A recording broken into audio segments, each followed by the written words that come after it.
Hey, Optimancers, Chris here. So I had a chance to complete our second part of the one-shot I did with the Dungeon Dudes and D&D Deep Dive, and we had a chance to do the second part of the second combat and the final combat of the session. This was a really good one-shot because in this session, every character really contributed. So in the first combat, and I don't think that anyone would mind me saying this, uh, my character probably contributed more than the other characters. That's not really my intention, is to overshadow other characters. But I did find in the second combat and the third combat, both of the other characters really did well. So that we really worked as a team to overcome challenges, and I think we did really well. And I want to thank Monty again for running these sessions. But I think this was a really good session. So I hope you enjoy it even half as much as I did. You'll have a great time. So, as before, I will include my commentary through text, but I hope you enjoy it. Here we go. Good evening. My name is Monty Martin. And I'm Kelly McLaughlin. We are the Dungeon Dudes, and we are joined tonight by some really cool friends of ours, Chris and Colby from Trade Monk's Temple and D4 D&D Deep Dive, respectively. Say hello, gents. Hello. Gents. Sorry, that was the dad in me. I couldn't help it. I don't know what to say. I have no excuse. No. Minus 50 XP. Wait, are we tracking XP? We're leveling up, you said? Because Colby levels down for that joke. we've got to be assuming that we can survive the combat that we're currently engaged in. I have to think we've got to be close. That's a really good question. Well, you would have gained each of those storm giants last time. Well, actually, before we get too far into that, welcome to part 2 of our fun collaboration one-shot campaign. We are celebrating a big subscriber milestone for Colby with this collaboration. What's the milestone? 30,000 subscribers. So yeah, big thanks to those who helped me get there, but also to you guys, of course, for helping me celebrate. Super excited. Yeah, and with that, we I feel I think putting this all together, I think all of us have been in touch in some peripheral way beforehand, and I'm just so glad to get to play some D&D with you guys because it was really fun last week, and I'm really excited for part 2 of the Dragon of Hathig Claw as our 3 characters head into the far north to take on an ancient amethyst dragon. But let's see what happens as you even get into the lair. You are currently locked in battle with Baron Zaya the Wise, a disciple of the dragon who has barred your passage further into the dragon's lair, protected as it is by a prismatic wall. So in overcoming this, currently, where do we stand? Kelly, you wanna summarize the situation for us? Yeah, so we went to a mountaintop because we are looking for this dragon. We found a small village that was kind of in ruins, which was being attacked by 3 storm giants that were rampaging through the village. In glorious heroic fashion, we took not a single hit and defeated the 3 storm giants. In glorious heroic fashion, we all died repeatedly while the velociraptors took down 3 storm giants. Yes, it was a bit of a mess as Cabe, the Warforged artificer battlesmith, had to figure out my words there, failed to get into position and was stomped by he wasn't stopped by a giant. He was stomped by lightning bolts that defeated him. But luckily, a swarm of raptors helped destroy the giants, and the party recovering from their wounds, traveled through the wilderness, taking a rest along the way towards the home of the dragon who is said to have gone mad. This used to be, if I'm not mistaken, the dragon was a well-liked member of society, well-loved by the people around. But in True recent gentleman's time, dragon. yeah, a gentleman's dragon. And the dragon's gone mad, though, and has started attacking villages and towns nearby, which is why we're going to investigate. My character has been programmed to murder angry dragons, so that's why I'm here. We came across a strange, I don't even know what to call this, lake with lots of monuments and buildings and a prismatic wall that we are not allowed to go past, and some priests who got really mad when we tried to go past it, and so we decided that we would kill them as well. Yes, you stand in a field of low-lying hot springs, separated by pathways of hexagonal rocks formed by a volcanic activity. Which kind of forms a series of natural tiers of hot spring terraces leading up to the entrance to the dragon's lair. Built on these rock formations are two temples, most of them little more than a colonnade, built in classical style, hewn from the volcanic rock, that have been tended by a group of elves who, in seeing that you would not turn away, are now battling you.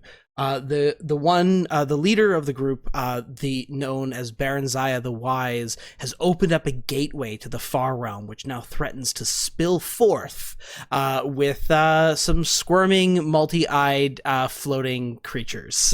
No problem. Meanwhile, a massive construct of strange otherworldly metal has also been summoned forth as two more of Baron Zaya's disciples aided her, although you've cut one of them down, thanks to the actions of Colby's character. Do you want to tell us a bit about your character there, Colby? Yes, Liruline Dorathlon. She is well, let's see. A lot of people were asking in the comments, so let me be specific. 3 levels of Rune Knight, 4 levels of Divine Soul Sorcerer, and 6 levels of Paladin, Oath of Conquest Paladin. Yeah, she hails from a mountainous village. She's on a quest to basically bring home a trophy worthy of her tribe so that her conquest can get her elevated in her tribe and perhaps make her the leader of said tribe. Well, you have taken at least one foe down so far as you stand over the slain body of one of the elven disciples, who the magic of the wall of force that contained Chris's character breaks. Chris, why don't you tell us about your character? Sure. My character is a Herongon shepherd druid primarily, 12 levels. 1 level of sorcerer for mage armor and shield. And his name is Dennis Hopper. I love that. Fantastic. And he hates sitting still, so being in that wall of force was torture for him. Oh, You're well, by my notes, we are back at the top of the round. Which would mean that it is Dennis Hopper's turn. All right, so I've had a week to think about this. Yeah. So having I think according to this, a 31 initiative. Yes, he is fast. Hates sitting still, as I mentioned. So I was originally thinking I was just going to conjure animals on this matron, but I'm looking at my resources, and I don't think I can really afford to do that. Now, I do believe that you had cast them in the wall of force. So I think you do have a bunch they're just active. not in position. But I've been thinking about what I'm going to do. I've decided I'm going to go here. Then I'm going to measure my distance from our artificer, and I'm at 40 feet. So I'm going to use my bonus action to do a Herongon hop and hop 10 feet closer. And then I am going to attempt to cast a Dispel Magic on the gate. Okay. Nice. And flash of genius if I need it, I hope, Kelly. All right, I am in range. Okay, here we go. 11 plus 3 is 14. 14! I need 5? You got 5, right? Flash of genius, yeah. Let's use it. Let's do it. That's going to be a plus that's a flat 4. 19, which is exactly what I needed. Wait, hold on. What is your intelligence bonus, Kelly? My bonus to intelligence is plus 4, not plus 5. Oh, so it is only a plus 4. No. So don't worry about Flash of Genius then. No? It fails. Oh, man. I'm sorry. I'm not smarter. I knew there was a reasonable chance of failure, but I figured a chance worth taking. So anyway, that's the way it went. So now I will have the Velociraptors dash, and they will get to there. And they're going to spread out just a little bit. Otherwise, it's somebody else's turn. That was a clutch play. Sorry to see it not pan out. Yeah, if Flash of Genius is not genius enough. Oh man. Okay. In that case, Chris, would you like to do the honors of rolling me a d6, please? No. I got a 6. Well, is that good or bad? luck is on your side. Could you please roll me 3 more d6 and give me the total? Sure. Is luck's 9 beholders coming through the gate? Is that our luck? Bad luck is on your side, is what he meant to say. 9 creatures come pouring out through the gate. Roughly each the size of a fist, with 4 small little eye stalks and 1 central eye around each. They're little baby beholders. Oh, they're so cute. So with that, we have, lucking out with the 6, we have 9 gazers emerge from the portal, swarming about. And we've got a confluence of gazers and velociraptors. Fight. And I think that's exactly where we're gonna go with this. As the gazers pour forth from the portal. I probably should have made a macro myself for all this. But what I'm gonna do is I'm gonna do them in groups of 3. One moment.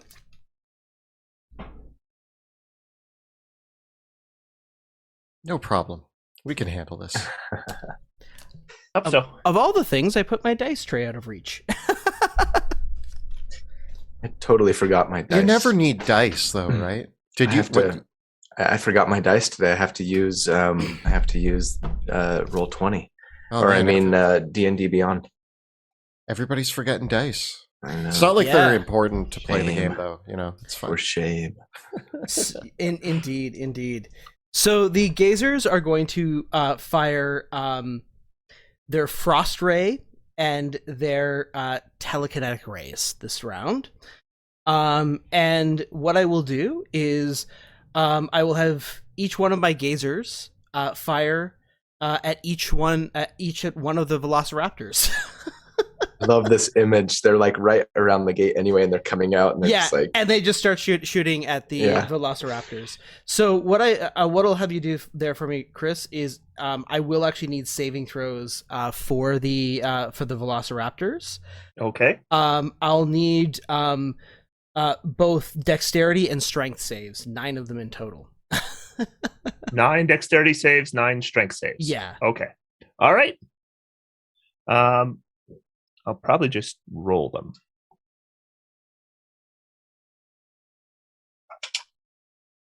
And in the need of expediency. Oh, you know what? Can I just use Roll20 and just roll 9 d20s? And okay. So these first ones are at +2. These are the dexterity saving throws. Yeah, let's do it. And then the second group is the strength saving throws, and these are -2. Okay, so with that, the Velociraptors have how many hit points? They have 16 each. Okay, so in that case, what we look at is what'll just have us do in this case is, because they don't take much damage on they don't take any damage on a failed save. So what we'll have you do is, if you can just put a red dot to mark that let's see, only one, two, three, four, five. Five of the Velociraptors have taken damage. Okay. And 2, 3. Let's see, 1, 2, 3, 4. And 4 of the Velociraptors, of which 2 of them are the ones that were damaged, are pushed 30 feet into the water. Okay. Two of Do the they have ones that do Velociraptors have a swim speed? no. So they'll all be half speed.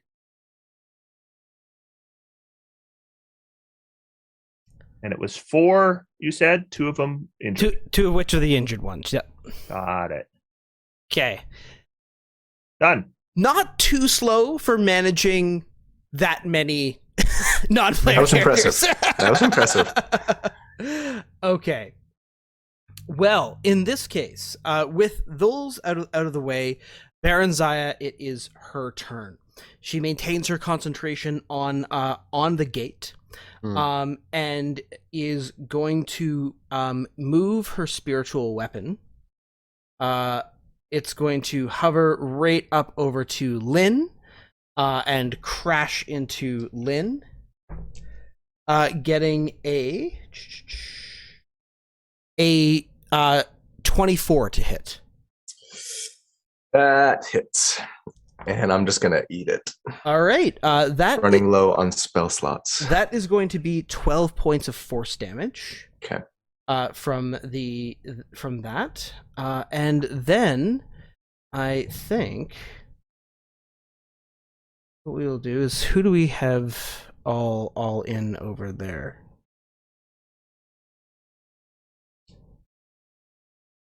Okay. She will cast Flame Strike. And she is going to cast it over on she does not like all those Velociraptors running after her. She's definitely going to cast it on the Velociraptors.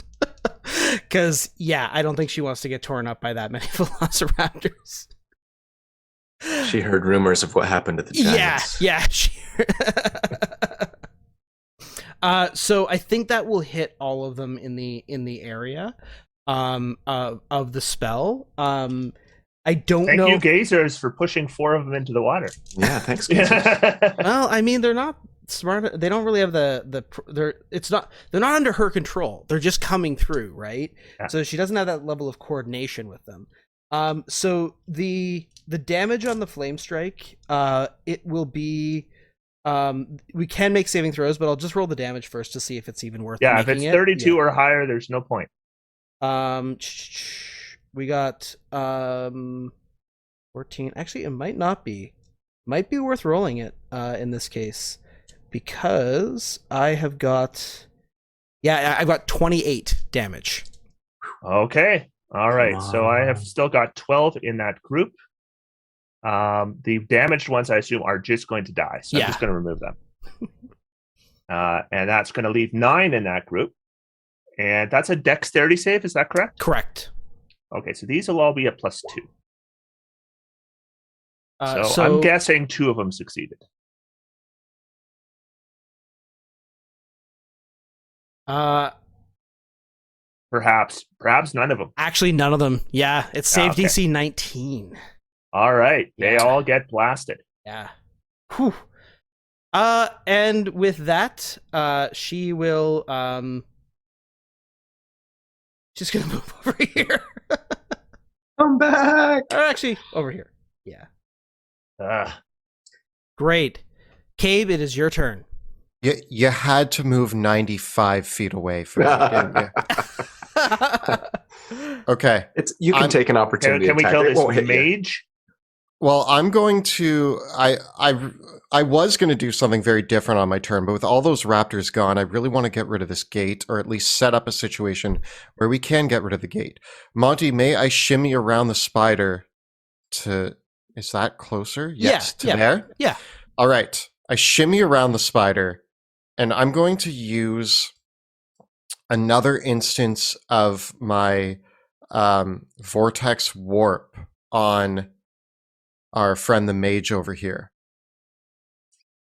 On the cleric? No, the what's her name?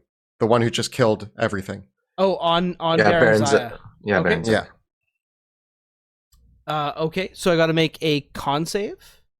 Yes. Okay. Everyone at home, cross your fingers for us, please. I get a 16. It is a DC 17. I'm going to pull her right in front of my steel defender, right next to our friend. Oh man, what's her name? Lynn. Lynn. Yes. Right there or right there? Yep. No, right where she was the first time. Okay. Alrighty. So with a pop, she vanishes and appears right in the midst of the temple once more. Back where she was the first time, though. This spot here? Diagonal Okay. left. Yes. Okay. There. Yeah, and now everybody is in position. I was going to let the raptors eat her, but now I feel like I can set her up to get pummeled by us. Okay. All right. Seeing the anything else, Gabe? That is. What about your steel defender? Oh, right, my steel defender. Gotta remember these things. Yes, my steel defender is now going to. I mean, every little bit counts. So let's rend her. Okay, go for it.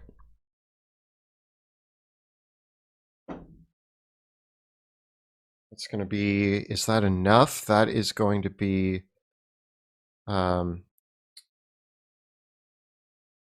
Oh, my spell attack modifier. Okay, there it is. That's going to be 15 to hit. Oh wait, hold on. She doesn't have legendary resistance. Oh, She's a nice. legendary creature with no legendary resistance. Good. I was like, this can't. That's happy. I was like, wait, I'm a legendary creature, and then I realized I don't actually have legendary resistance. I appreciate What do you get to Thank you. hit? A 15. A 15. Unfortunately, that does not pass her defenses. That's okay. That's my little dog. He's trying his best. Okay. Can I, if is this too metagamey? Can I ask RoboDog to move down one spot? Yeah. Can I ask you to be like There? Yeah, exactly. I Yeah, want to sure. position myself on my turn All right, that's fine. where he was standing. Thank you. Okay. Well, in that case, moving right along then, that is her turn. So we will be looking over at Cabe. Now we come to the other elven mage and the retriever. Seeing the looming threat to his mentor here, he is going to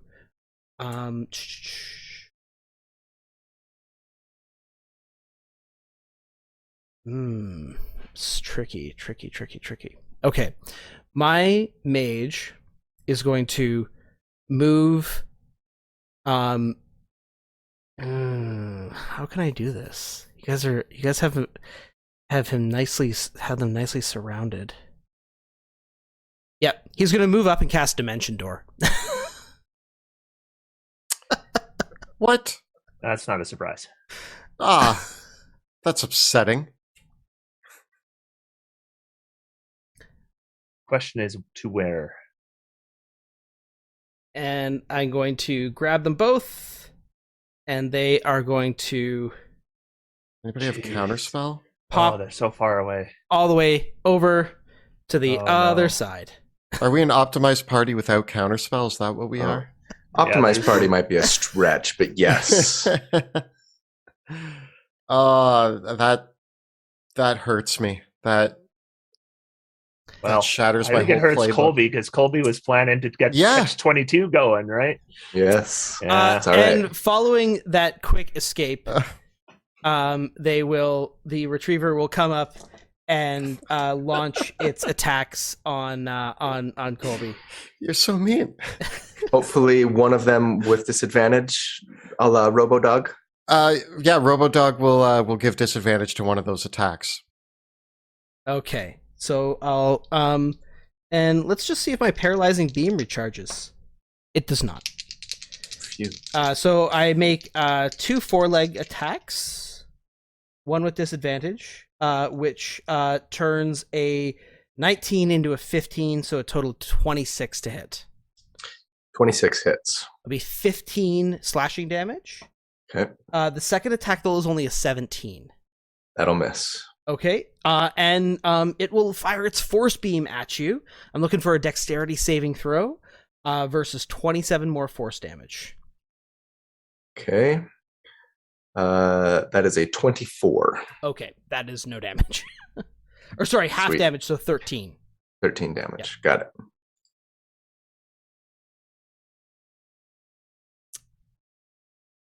All right. With that, we go to over to you, Lynn. Mhm. Those are, they're really far away. Yeah. Are really far. I mean, I could I could Misty Step for 30 feet and dash, take an opportunity attack, but even then, I don't know that I get there, right? I Do either of you have an area of effect that might deal with the gazers? well, Okay. here's I'll answer your question. I've got a wand of fireball, but I'll answer your question with another question. Can you web floating targets? The web Yes. needs something to anchor to, though. Yeah, I Yeah. think actually, you need... it doesn't by the rules. If it is not, if you cast it in midair, it even lasts a round. It says specifically before it dissipates. Oh, really? Yeah. Okay. And technically, if you anchor it between multiple creatures, they're webbed to get to one another. yeah, I don't know I though. can allow that. If web will prevent It's- them from no, shooting us. The though. problem, it might restrain Yeah. them, which makes it Yeah. a little easier to hit. I'm not an AOE damager. but I'm a controller. All right, Or I you- can you- fireball them. I was hoping to do something else. You'd get a little more damage out of fireball if they were webbed initially, right? Because web's flammable. But I also think there's more important things that I can do with my Yeah. turn. than Probably having a bunch sling of- Colby 90 feet towards them. Yeah, that might be On your helpful. turn. I feel like In the I'm meantime- only vortex warp right now. That's my play. I'm just slingshotting people around the battlefield. Well, in the meantime, here's what we'll do. Do you guys think I should go after the spider or the mini beholders? I Spider. feel like Okay. okay. So I'm just gonna bonus action Giant's Might because I have not done that yet this combat. So let me check that off. And then I'm just gonna make a couple of attacks against this spider. Let's see how tough it is. I need to conserve my resources a little bit. Otherwise. So all right, let's see. First attack is not great. 16 to hit. This thing is like its armor is like plate. It bounces off the attack. Should I expend a resource to deal with that? Nah. I'll just make a second attack. That's better. 26. That to will hit. go through, yeah. Okay. For all of 15 plus Giant's Might. 20 damage. Nice. And I think I'm just going to hang out there until Kelly can potentially do something better with me.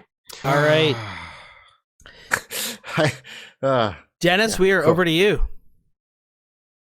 Hey, all right. I'm not going to fireball them, guys. I think we got to get this That's gate cool. closed. Yeah. I think I have Yeah. a way that might work. So I'm going to run to here. Then I'm going to use my bonus action and rabbit hop to here. Then I am going to cast a 4th level spell. That spell will be Conjure Woodland Beings. I am then going to conjure 2 quicklings Quick. over here. And quicklings have a 120-foot movement rate. Love that. And they see this woman here, and they run right on up to her. Because they're quick. Because they're very, very quick. They're very, and then very they quick. attack her 3 times each for 6 attacks. All right. And let's see if we can break concentration. Come on, Please knock that quicklings. gate out. Whoop. Oh no, sorry, that was a damage roll. Yeah. Let me try an attack roll instead. Yeah. There we go. Good rolls. Yeah, good rolls. We got 3 hits through. All right, 3 hits for a total of 25 damage and 3 concentration saves, please. Let's see. And I'm glad to hear you don't have legendary resistance. You were looking for what's the damage? A 9 or less, please. 10, would be right? great. Yeah.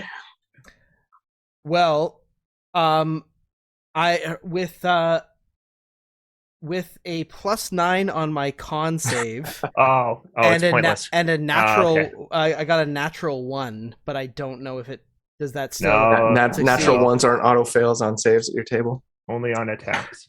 Yeah, good Oh, play unless though. it's a house roll. Good play. Shoot. How much? Well, yeah, still, how it's much higher damage than I goes thought. through? 25. Okay. All right. Yeah. Darn. No. Should have fireballed. Oh well. Hey, it puts a threat in front of the foes. So good play. Good play. All right. In any case, though, Kelly, why don't you roll me one of those d6s? Yeah, sure. How's a 5 sound? How does a 5 sound? Ugh. All right. The portal. In this case, can I have you roll me one more d6? I would love to. It's going to be a 4. The portal flashes, but you luck out this round, and no creatures come through. Oh. I was imagining 4 beholders coming through. Yeah. Yeah. This is not going to last very much longer. No, the real beholder's on a 1, guys. Right. Now we know. Yeah. Okay. So as the portal shutters, but no creatures come through the gate this round. Alrighty, it is her turn. And seeing these quicklings rush up towards her, I actually want to check. Can I even keep my spiritual weapon at this distance? I think so. What's the range? The range is for 120? casting, not for maintaining. I think. Yeah. Spiritual weapon. That lasts for the duration until you cast the spell again. So, that's a fun thing to check. But for now, I am gonna just take a swing with it at Colby. I only get a 14 to hit. Miss. Okay. She Whiffs. holds up her maul and just deflects it. Clang. Okay, and for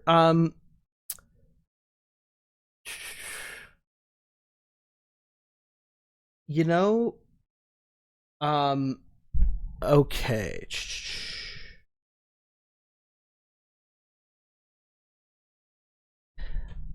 I might not have any other use for this, so I'm just gonna go for it.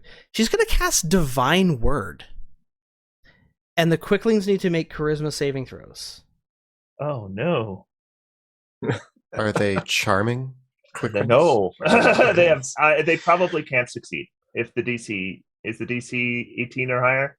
The DC is 19. Yeah. Oh, a natural 20 would do it. Nope. So under Divine Word, a Fey, Fiend, or Elemental is forced back to its plane of origin if it fails the Okay. saving throw against Divine Word. And that will be her turn. All right. Is it me? It is you, Cabe. All right. What's more important, dealing with the spider or getting Colby as close to that gate as possible? Getting Lynn as close to the gate or as close to what's her name as possible? I think we need to drop her. Yeah, I would think say that's priority one. the spider, especially if I'm not there, like it can hardly touch you, right? Yeah. So you can shine with your high AC and let me. I'm going to go do take the something opportunity attack, and I'm going to run to the edge of the water. Okay. I will make the opportunity attack. I get a 24. No, sorry. And then I'm going to Vortex Warp Lynn to... People go further. Yeah, you can go. Yeah, there. Yeah. Nice. That's much better. Just waiting for my turn where it dimension doors somewhere else. Well, I mean, you should go next, though. I might get one shot. Make it count. I guess that's that. My steel defender, who is now surrounded by a spider and a spiritual weapon, no longer likes this situation and is going to use its action to disengage. Okay. And come party with me, hopefully forming a wall to help block Dennis Hopper from harm. The Drow Mage, then coming to that, is angrily looks at you pursuing Lynn and casts banishment on you. Oh, come on. Come on. All right, bring it on. What's the save DC? I am looking for a save DC 14. On banishment's wisdom, charisma? Oh, thank you. Okay, come on. This is easy. Unless I roll a 2. All right, let's see. Hold on. I can use... Oh, and you're way too far away for me to flash a genius. No, well, favorite of the gods? Yeah, I can use favorite of the gods. So let me use that. Hold on one sec. Let me just mark it off. Please use it. Roll you don't want to be banished. I can't deal with. Yeah, I thought what's the one worse thing that I can do than dimension dooring away? All I need is a 4 or better. So okay, it's favorite of the gods. Check. There we go. So add 2d4, and I am going to automatically succeed. Okay. Even if I rolled 2 ones. All right. So, boink. I hope you don't need to make any more saving throws. Yeah, that sounds unlikely. But at least I've got a good saving throw suite. All right. Okay, well, the retriever's going to come after you, Cabe. Yeah, that's fine. Pursuing you. And it will attack attack you twice. Disadvantage on one of those attacks, please. Okay.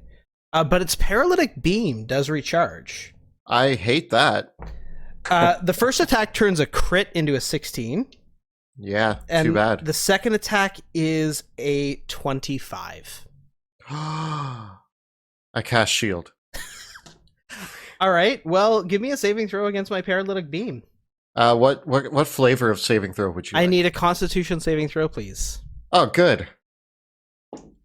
Okay, that's going to be a 24. Okay, so it beats the 18, and you are not paralyzed for 1 minute. I appreciate that. Constitution is where I shine. And again, Cabe isn't really noticing this spider creature. Do you... No, Sentinel wouldn't trigger if I attacked you, right? You have Sentinel, right? Yeah, okay. Yeah, okay. If you attack... So that's the play, is if you attack me, you get disadvantage from my Steel Defender. Okay. If you attack the Steel Defender, I get a free attack on you. Okay, I was just trying to make sure. All right, well, with that, we go to Lynn. Okay. Now, somebody help me figure out, am I 35 feet away from her? You are 35 feet away. Yeah. Seriously. It's the I best. measured could it. do. I'm like, oh, he's 5 feet too far. All right. No. I mean, hey, you got me there. It's just a bummer that Do you get like extra reach by being that's large? what I was looking at. I'm like, I don't have reach. I don't get extra move speed with Giant Smite. It's just, I got 30 feet of move speed. Oh, man. So that's all right. I am going to, well, okay, what's worse? Action surging to dash or using blink? I probably want to blink so I can get more attacks, right? I would also think you might want action surge next fight. Yeah, action surge might be useful. I'm gonna just pray to the gods of DMs that we get a short rest between now and the next fight. I know that we can't count on it, but I'm a little more concerned about actually surviving this round. So I'm just gonna blow it and see what happens. Anyway, I'm gonna blink. I'm gonna not blink. Sorry, Misty Step. Okay. Misty Step, and then move right there.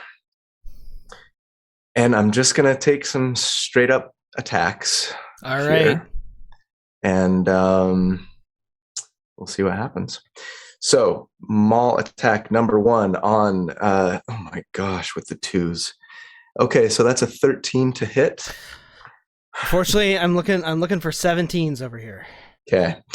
Next attack is better. 24. All right. There we go. Well, I got nothing there. Okay, so I'm going to go ahead and roll damage. That's a 15 plus a d6 is 17 damage. Okay. Do you want to make a save? I have to make a save for... Well, it's 10 or better. She's going to automatically succeed, huh? I better start smiting. Okay. So I'm going to action surge. Okay. And I'm going to make a couple more attacks. Nice. So the first one is a 17.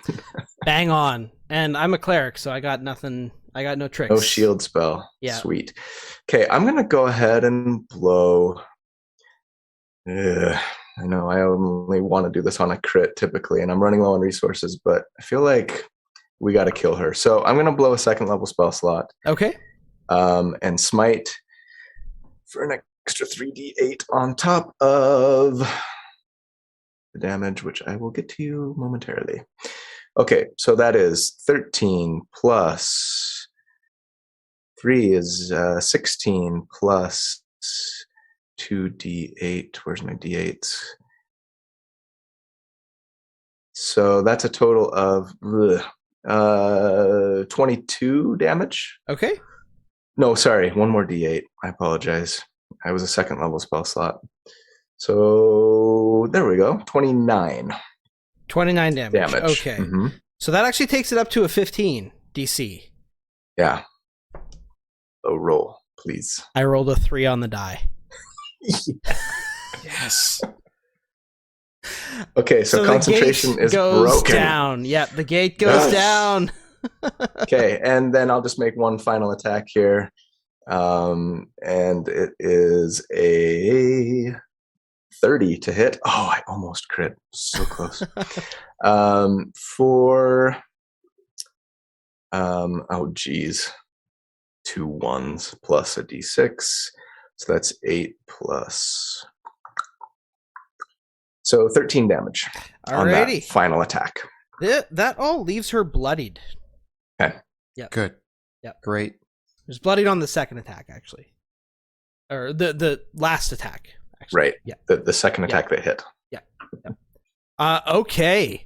Nice turn. The gate shatters as her concentration breaks, rupturing, closing up the horrific rent between worlds and leaving the some very stranded-looking gazers.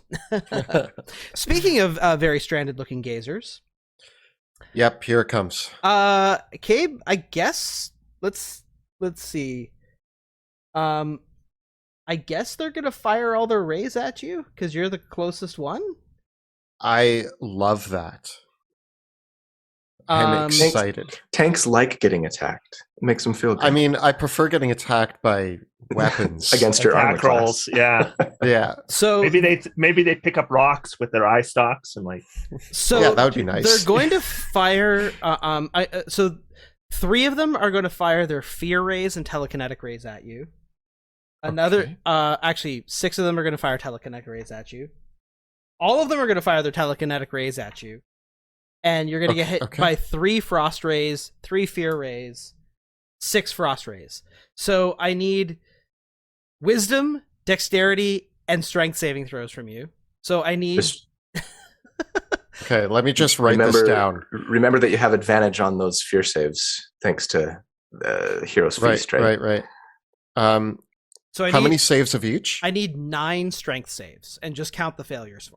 Oh, and you can ignore all the fear saves because you're immune to frightened right now. Oh, that's right. I'm that's immune right. to Hero's Feast frightened. makes immune, not okay. advantage. So yeah, so I need six dexterity saves and 9 strength saves. Oh, I wish I had a paladin nearby. All right, let's do this. What am I aiming for? 12. 12. Okay. Remember when we were thinking about what characters to play, and we were all like, one of us should go 6 pally so that we can all get benefits to our saving throws. And now I'm like all over the map, never These are big next maps, to you guys. Though. Yeah, Big maps.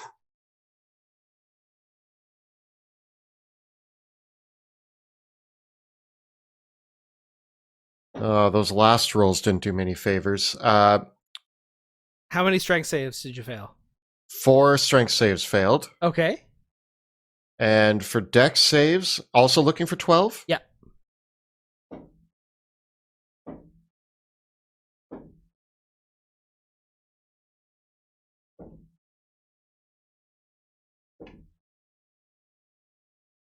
And one more. Okay, 2 dex save fails. Okay, so you're going to take 20 cold damage, and then you're going to get flung 120 feet. 20 cold damage, flung 120 feet. Yeah. Are you You still should on be the very map? safe over there. So there's you're going to go straight away from them. So Oh, I can't go in the direction I would love to go. You can't so choose the direction you there's get flung. 60. And there's so you get flung over here. That's not that bad, actually. Yeah. Well, been other worse. than my steel defender who has to Run And, along and, with and it. I'm ruling that basically each individual one pushes you 30 feet. I'm just ruling that the telekinetic force of all of those hits just puff. Yeah, they all hit me at once and I just whoosh, fly. Fly, you fool. Okay. And with that we come to the retriever. And the our other elf friend, or no, that was the end of the round for the beholders. So we're back up to Dennis. Okay. How high up in the air are these gazers? I will say that they are currently 30 feet in the air. Okay. I am going to cast a fireball. I think I can probably get the edge of that retriever. Is that correct?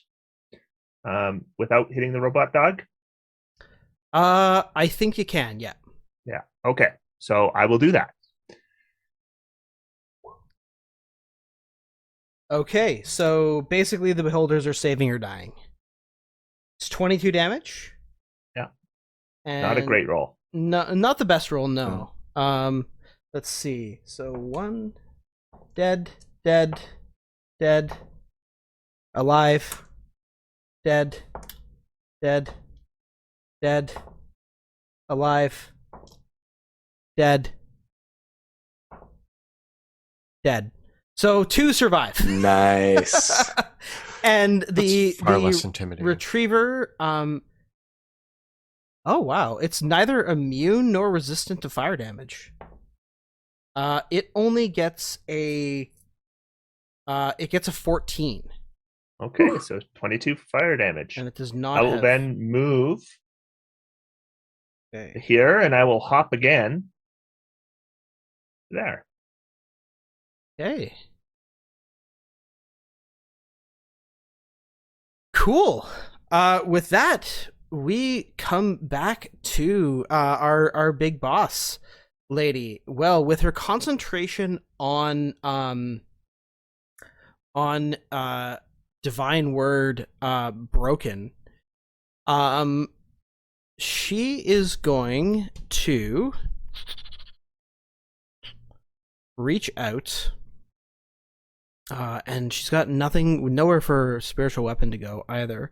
So I think what we'll have her do is she's going to reach out and cast. She's bloodied.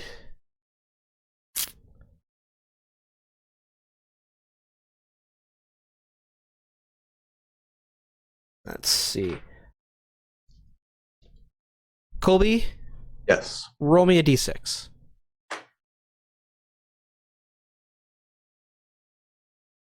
One. I hope that's good. Well, She's gonna Usually bad. She's gonna cast plane shift on you. Okay.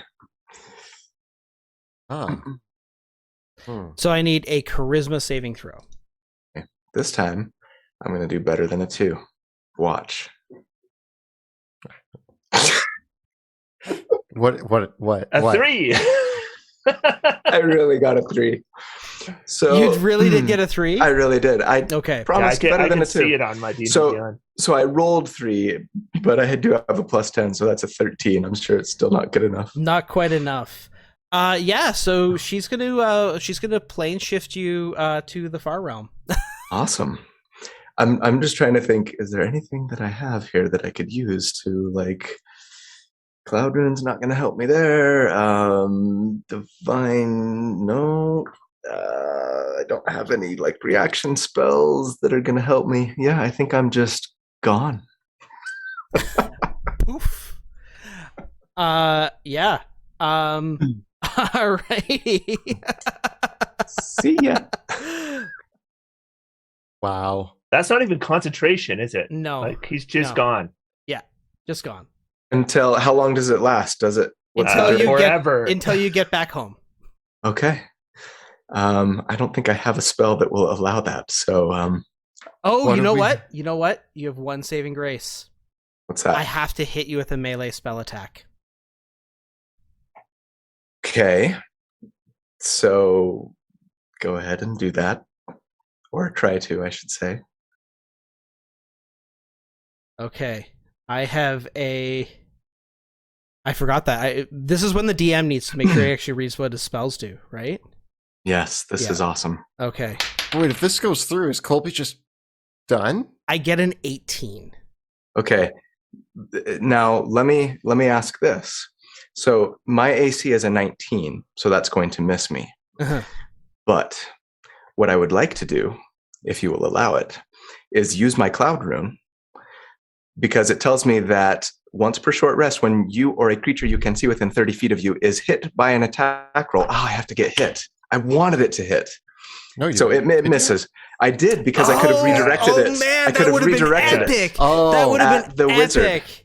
You don't have any Oh. bonuses to hit or anything that you want to apply? Some resources that you want to expend? You Just know for what? the rules, You know what? cool. I'm gonna give her. You know what? Normally she can actually give herself. She can give an ally advantage. But yeah, I'll give myself advantage. I mean, I wonder if a character could getting a intentionally get hit. Getting a despite their 26 AC. to hit. So yeah. Yes. Yeah. Okay. Then in that case, Well, this let's better edit work that. Let's now. edit that out. So Okay. like, so So it the looks people smoother, later yeah. that are watching on YouTube don't realize that we kind of jury rigged this. I'm going to use my Cloud Rune, which tells me that when a creature that I can see gets hit by an attack roll, I can use my reaction to choose a different creature other than the attacker within 30 feet of you to become the target of the attack instead, using the same roll. So I would like to redirect that to the mage that's Right. standing next to us. Okay. So then I guess he's got to make a charisma saving throw, Right. which he fails. It's a bit of a stretch. But yeah, technically she can give out advantage to allies. But she's her best ally. yeah. Gotta All right. rely on I yourself. agree. If you're not your own friend, then Yeah. I appreciate you allowing that because I thought it was so cool. I was like, please hit me, please hit me. So her ally goes poof to the. I'm glad I checked that because that turned something that was not cool into something that was cool. Okay, so yeah, plane shift is nasty, but you have to hit. So for any of you other tricksy DMs out there that are going to pull that one, Yeah, you have to hit and then they have to fail a charisma save. I was too hasty. I wonder if I could like drop my guard intentionally and like just be like, hit me, lower my AC on purpose. There should be a rule for that. Okay, well, Cabe, it is your turn. What do I got here? Well, I think I'm kind of in the middle of nowhere right now, so I'm going to I don't know if you can see on the map, but these are shallows that are difficult ground, but you can walk across them. Well, right? Those spots there. Yeah.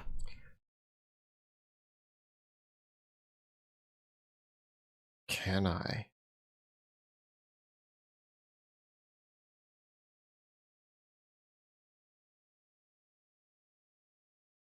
All right. I'm going to run here and then use my casting of Misty Step, my free casting of Misty Step that I have to get over here. Okay. And then I'm going to use my action. No, wait, that was my bonus action, a Misty Step. So my action will be to dash and get here. It's something. All right. And my Steel Defender will disengage and start running away, chasing the rabbit. Chasing the rabbit. As all dogs are wont to do. Yeah. Pursued by a spider. As makes sense. As all giant spiders are wont to do. Yeah. Who actually doesn't have the speed to catch up to you. So I think what it's going to do... What's your speed? 40 feet. So is mine. So we should actually probably be... You know what? I might have...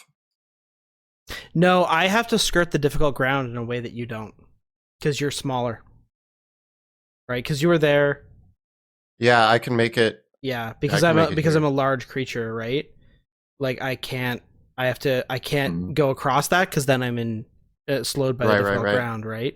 So it's gonna dash, and it's gonna go around, like it's gonna like scuttle around to kind of block off the Steel Defender. Oh, my poor dog! What did he ever do? And that's its turn. The other elf is not in a good place. It's not coming back anytime soon. So that brings us, and I only have 2 beholders left. Who, they're gonna try to hover over here, but they, I don't even think that they're gonna get in range with their. I guess they could possibly shoot your dog. Yeah, they could get a frost ray, and a fear ray, and a telekinetic ray. And they get one of each ray on your dog, because it is 60 feet. So your dog, I need 2 wisdom saves, a dexterity save, and a strength save. All right, 2 wisdom. I get an 11. Okay. And a 10. Okay, so you're dazed and feared. Dexterity. That's going to be a 4. Okay, and take damage. How much damage? 10 cold. 10. And strength. It's going to be 12. So everything but telekinetically thrusted. So your dog is charmed by the gazer, and its speed is halved. It has disadvantage on attack rolls, and it's frightened of the gazer as well. That dog's having a bad time. Why did I program him to feel these emotions? The dog did not participate in the hero's feast. No, There was nothing edible for it. It Yeah. needed like oil and bolts. I fed it bolts, and I just installed like a chip inside of it, being like, now you can feel fear, and I don't know why I would have done that to All it. right. Terrible idea. So the that brings us over to Lynn. All right. Yeah, she's just gonna keep Or, golfing did here. Did I skip you, Chris? I think you may have. Yes, let's go to I'm Chris. not- My apologies, Chris. I'm not sure if you did or not. Yeah, I think you did because Yeah, the 'cause you're last top thing of the I did was round. quick Yeah. links. Yeah. Okay, so I'm going to cast a 3rd level conjure animals. I apologize. I'm sorry. I don't even know how that happened. No worries. And let's do we'll do 8 velociraptors. Just I'm thinking, Just 8. do we want to save the robot dog? I think we want to save the you guys. I have a feeling Colby's going to destroy this, and I would hate to steal that.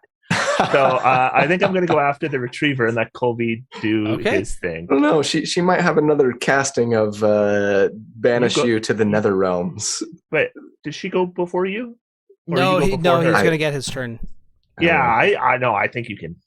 Do your thing. All right. I don't want to kill her. I'm going to let you do it. I am going to kill this spider instead and save my doggy friend. 2, 4, 6, 7, 8. Okay. So they will be attacking with advantage. Okay. These will be claws. And these will be bites. Oh, that's a lot of crits. Nice. Yeah, that is a lot of crits. So the claws, you've got you've actually got 4 hits from the claws. Okay. And 2 hits and the other 4 crits from the bites. Wow. Okay. And the bites. And you said it was 2 regular and 4 crits And 4 on the crits. bites? Yep, correct. Okay, so I'll roll that. And then that. And then that. So 29, 39, 46, 56, 58. Wow. Nice. That leaves And it I'm bloodied. moving. There. Or construct. All right. Leaking oil. Lots of damage. Yeah, leaking oil. Then I think at this stage we should go to Lynn. Okay. So let's see. You had said, and forgive me for the metagaming, because I'm not as familiar with like. So for at your table, bloodied is like half health. Half health. Okay. And you said there was another. Is there another status or no? No, that's no, my only. okay, That's just bloody. yeah. Okay. Bloody's is just a marker. Yep. Got it. All right. Let's see here. I am looking at my resources and feeling nervous about how few of them there are left me. But Luckily, we don't have to fight a dragon tonight. right. I feel like my greatest regret from round 1 was like being overly conservative, right? I crit and I should have smote and I didn't, and like then that giant ended up surviving for an extra round, and then I ended up burning a smite anyway, and it was just like I should have just gone, ham, and better to overdo it than underdo it, kind of thing. It's tricky. It is tricky. So, all right. I'm going to see if I can't make this work at least one time here. So I'm going to use Quicken Spell and cast Cloud of Daggers behind her. Okay. And then I am going to make a Booming Blade attack on her. And let's find out if it hits. Nice. So I will... Sorry. The attack is... Wow. Okay, I'm going to burn... Gosh dang it. My rolls tonight are something else. Oh, I'm going to burn my my Oath of Conquest plus 10 to hit for Channel Divinity. Okay. Making that a 23. That is a hit. Yep. Okay. And I'm going to use the Crusher Feet on her and move her back when I do that, as well as burn. Heck, why not? My last first level spell slot. So I'm piling on a smite here, as well as my. Okay. I'm going to roll the attacks. So that's 10 plus Giant's Might, 16 damage plus, let's see. I had to do Cloud of Daggers at the 3rd level. Okay. So I was out of 2nd level spell slots. So that's going to be what, 64? Is that right? So she gets it's helpful if you give me the full tally of the damage. So, but we got 16 from the attack. Yeah. Then there's 14 more, so that's 30 total so far. Plus Booming Blade is going to be 2d8. So that's another 4. Okay. So 34 plus my smite is going to be. Sorry, I should have made macros like Chris. That's another 11. So now we're up to 45. And then I'm also going to blow my fire rune from Rune Knight. So that's an extra 2d6 of fire damage. So that's 5 more. So 50 total damage. And then she has to make I believe it's a strength save in order to not be restrained by my fire rune, if that's correct. I don't think I'm good at making strength saves. So it's a strength saving throw DC 16, or be restrained for 1 minute. I get a 13. Awesome. So she fails it. So she's restrained now inside my Cloud of Daggers. Nice. Wow. You get another attack too. I think you just attacked. Oh no, you Booming Blade. I used Booming Blade. Yeah. Right. And I probably should have, but whatever. I didn't think it through, knowing that I was gonna try and shackle. But anyway, yeah. And the Booming Blade damage only did like 3 or 4, so would have been better to make an extra attack. But that's all right.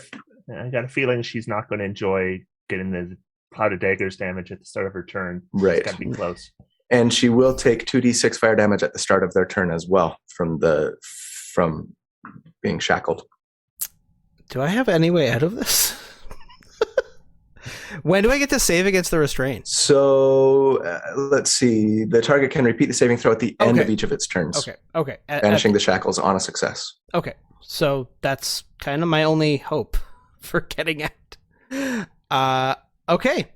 Well, that was you, Lynn. So now should be properly Dennis's actual turn that I skipped before. All right. Yeah. I am, well, she's not dead. So I'm going to fireball her. All right. And that's a dexterity saving throw? Yes, and she has disadvantage. She's restrained. She's restrained. Yep. That makes a big difference. Yeah, I get a 10. Okay, 31 fire damage. Nice. She is cooking. All right. All right, and the velociraptors are going to chew this spider.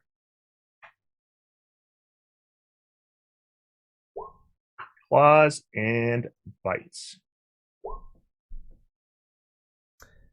All right. That is only 2 misses on the claws, and only 2 misses on the bites. Nice. And I got 2 claw crits. So that's 59 damage. That destroys it. Nice.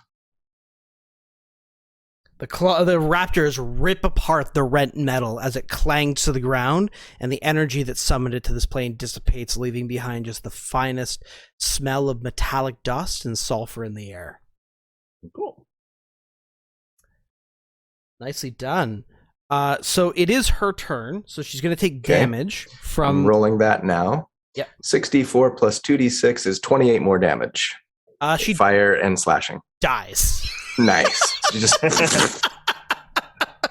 But can we beat the blends. lasers? Yeah. That Two wounded gazers. yeah. So yeah, I have no way of stopping. There's no saving throws that I could make against any of that damage. At all. It just happens. That's it.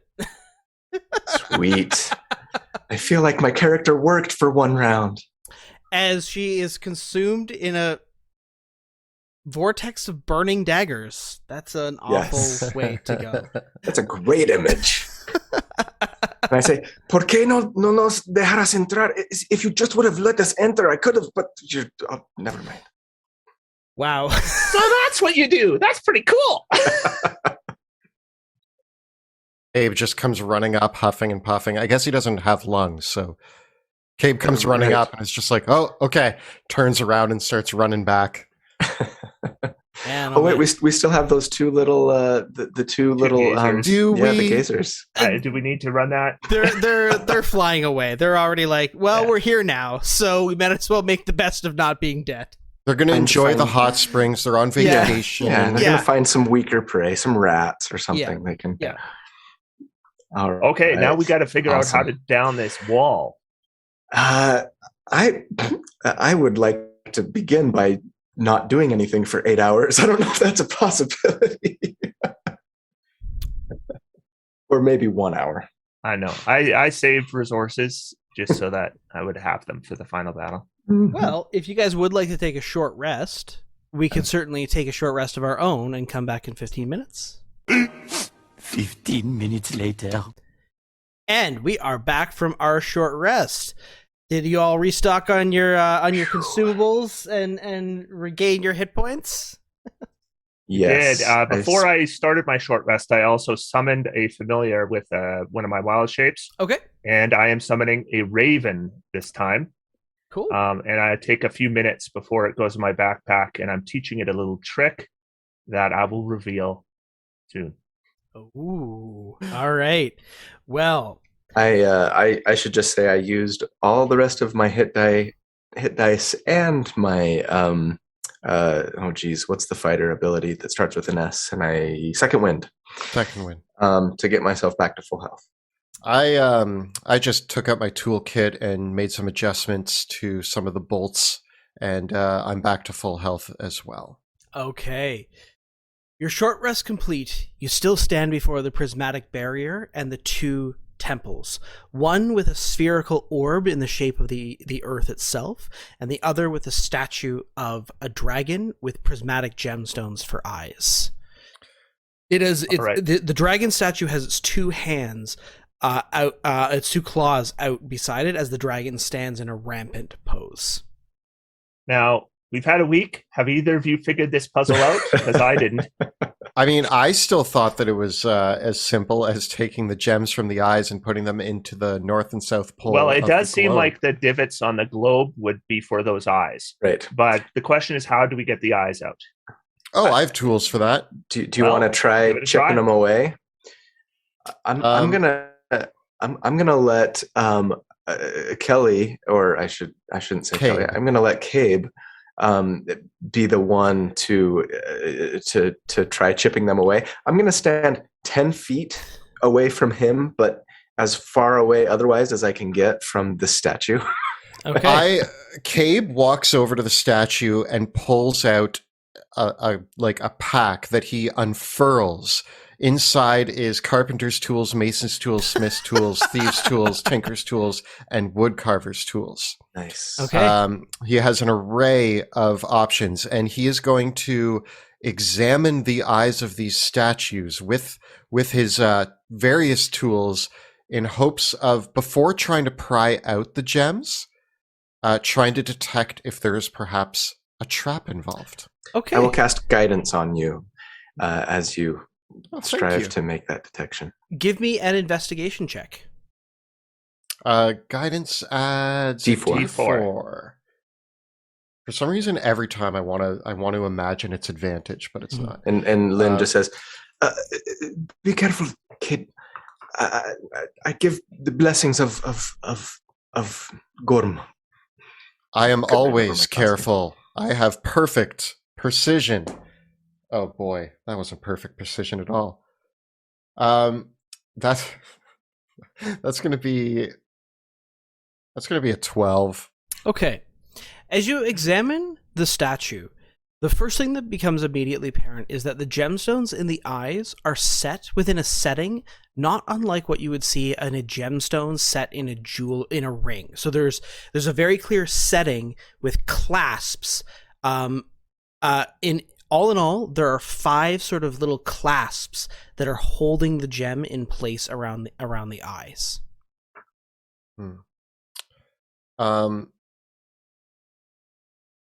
But no indication otherwise with my 12.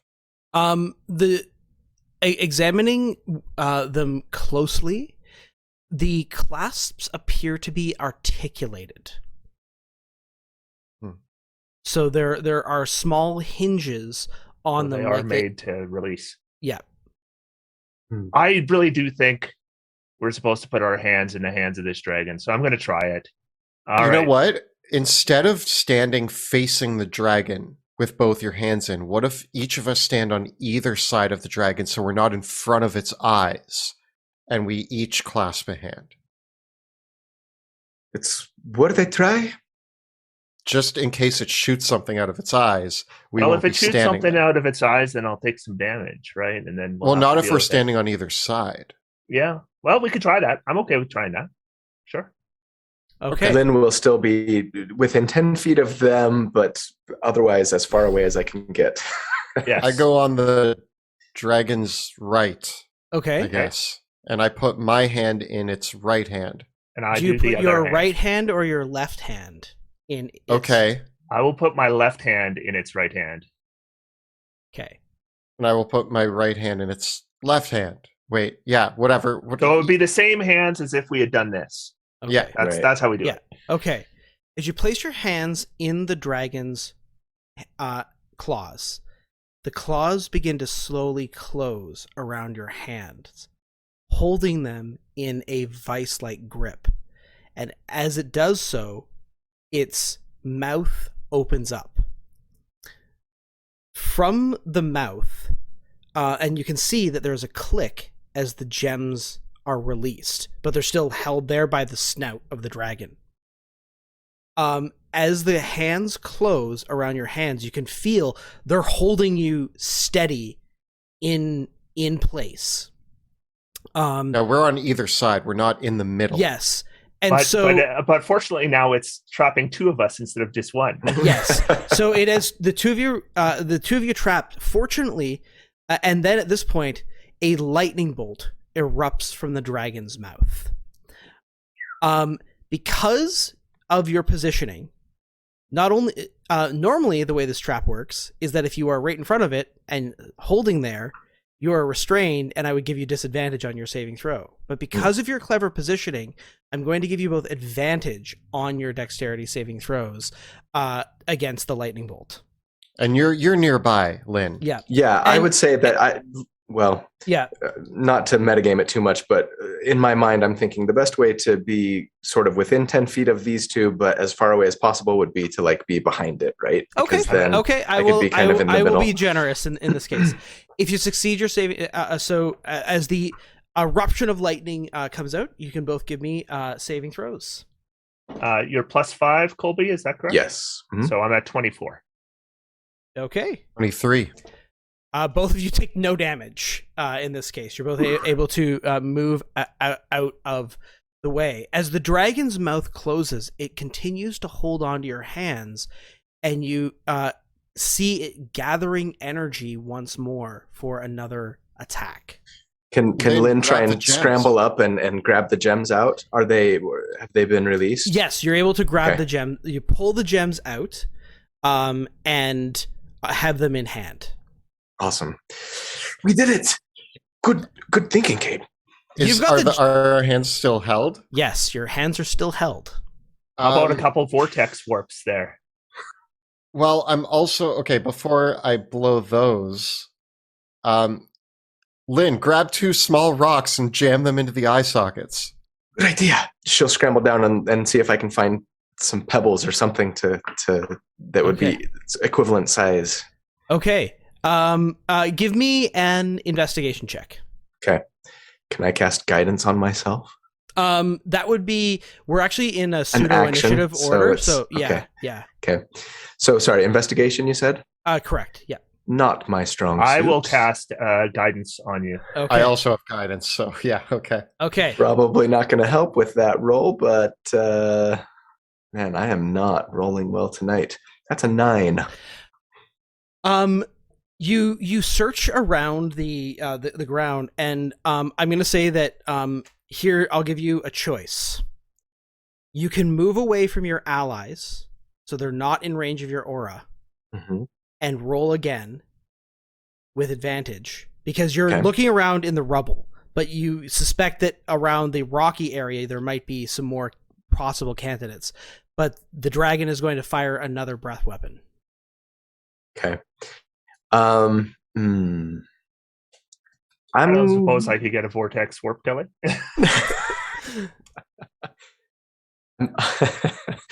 I'm I going can to. I think I'm going to stay within range Okay. to give them advantage, Kelly, what would you like to do? or to give them +5. Sorry. I will use one of my vortex warps and get Dennis Hopper out of there. Okay. As Dennis Hopper is teleported away, the hand opens back up and the gemstone teleports out of your hand and back into the eye socket of the dragon. Just the one. Oh. Okay. Okay. So what it sounds like what we need to do is somebody needs to stay connected to this darn thing. Right. And well, somebody else runs to that globe and Yeah. gets. So who can get there fastest? And who You. has the best chance And at with succeeding on a that, deck Kelly, save? you can make me a dexterity saving throw against the. Do I still have advantage because only on yeah. one hand? Yep, and you still have the +5.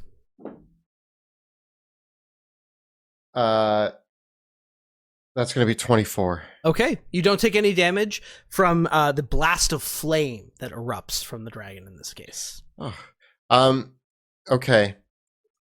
I think And we he's had the released? right idea, but perhaps I ought to stay here with a hand in, and one of you can run and try to put these in the divots. That's apparently my favorite word on this character. All right. What if I was like 90 feet towards it?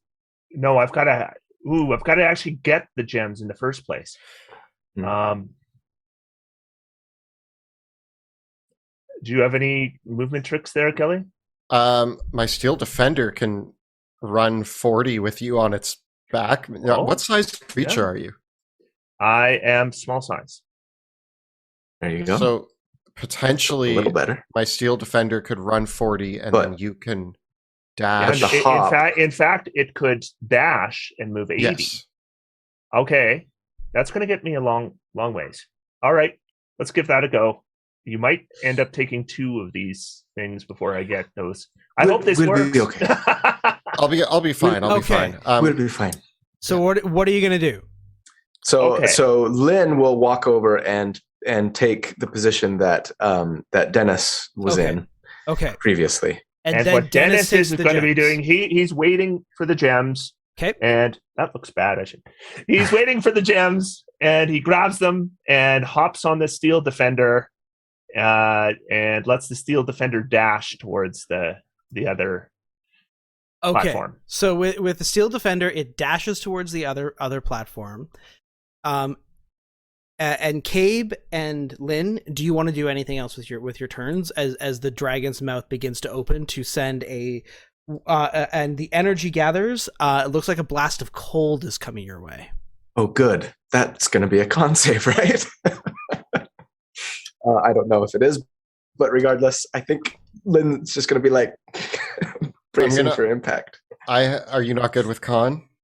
No, I think am. he's good with con. Okay. Much better than I think I'm gonna- Vex. I'm going to stay with we still have advantage and we still have a +5 and I have Flash of Genius if we need it. Is there any other movement that you want to do there, Dennis? Once the dog is completed its movement, then I'm going to dismount, dash myself, and see how close I am. Okay, Can you bonus action rabbit hop? I might, if it makes the difference, yes. Okay. But I did use 3 already, so I have 2 left. Well, let's see. So I'm fine using one. If the Steel Defender can get to, if it goes the fastest possible route from there, the Steel Defender can get you to dash there, 80. to 80, right? And it takes half my movement to dismount. Yeah. And then so you can rush off the Steel Defender and move from there. So how far do you get from on 5, 10. So that's my regular movement. Then I would dash 5, 10, 15, 20, 25, 30. I just want to make sure I know where this globe is. Where's the globe? There's the There we globe. go. Okay. Sorry, I should have moved myself. That's okay. The rabbit hop will not make a difference. It'll be another turn for me to get there. Okay. So in That's that fine. case, I do need a con save as the blast of cold erupts. All right. Here we go. 29. With advantage, right? Yeah. Yeah, I'm a 20. I'm a 30. You both managed to resist the cold damage. Oh, that felt nice actually. I was getting a little warm in here. And as Dennis, I think you can close the distance from here. Yeah. Yeah, and I'm going to try placing one of each of the eyeballs in the 2 divots on this globe. Alrighty. As you place the gems in place, the globe spins in irregular and in regular ways, almost looking like it's spinning on multiple axes at once.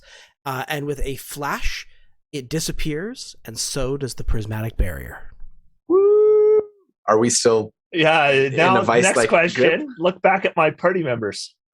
As it disappears, the statue of the dragon crumbles to dust. Okay, great. We did it! Oh, it can be crumbled. We should have just tried to destroy this thing in the first place. Right, with my mason's tools, I could have dismantled this statue. No, we did great. Well Teamwork. done, everyone. Well done. Now we can murder a dragon. Well, Let's go. perhaps we ought to try speaking to it instead. With or my morning star. or Hoppy, didn't you say you had some sort of spell that might take away its madness? Maybe. It depends what cost it. I have a spell to take away its madness. Now, Smite. Now I am speaking like a coward. I forgot that the reason I was here was to bring home a dragon's head to my tribe. Let's go. My sole right. purpose is to kill dragons. Specifically, evil ones or mad ones. Yeah.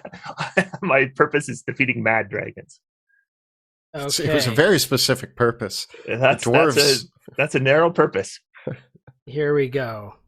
Well, as you take the cavernous steps down into the dragon's lair, you enter into a glittering crystalline cavern, where still the hexagonal volcanic rock forms a pathway of rough steps down into the wide halls, and all around you, the area here is filled with jutting crystals in all sorts of geodesic patterns. The reflection of the light here bouncing around the caverns illuminates the area. So I'm just using the fog of war strictly in a line of sight capacity. And I don't know what that is. Oh, that's disregard that. That's not a thing that actually exists. Ignore the man behind the curtain. I think that was me. That was what I was using to I was trying to be fancy and do like the live fog of war, but it just made my computer a little too laggy. So the crystalline space of this gorgeous map designed by one of our patrons, Gav, of Gavatone Maps. You can check him out. The crystals refract and reverberate, and as you look, even just gazing at some of the crystals, the shapes of many of the crystals belie a sort of non-Euclidean, or sorry, not belie, appear to have in many cases, some kind of non-Euclidean geometry. You will look at what appears to be a crystal that has 6 sides, but each of the intersections is a 90-degree angle. And so they give you a sort of headache just to look at, like it's almost like looking at many of those sort of like optical illusion sort of patterns where one of them, you'll look at one of them, and if you've ever seen that optical illusion where it's the net of it's a cube drawn in 2 dimensions, but your eyes are constantly shifting between what is the top and what is the bottom of the cube because of the way that it's drawn. The crystals reflect light in such a way where it's like, is that the front? Is that the back? Is that crystal in front of that crystal or behind that crystal? In all sorts of confusing sort of ways.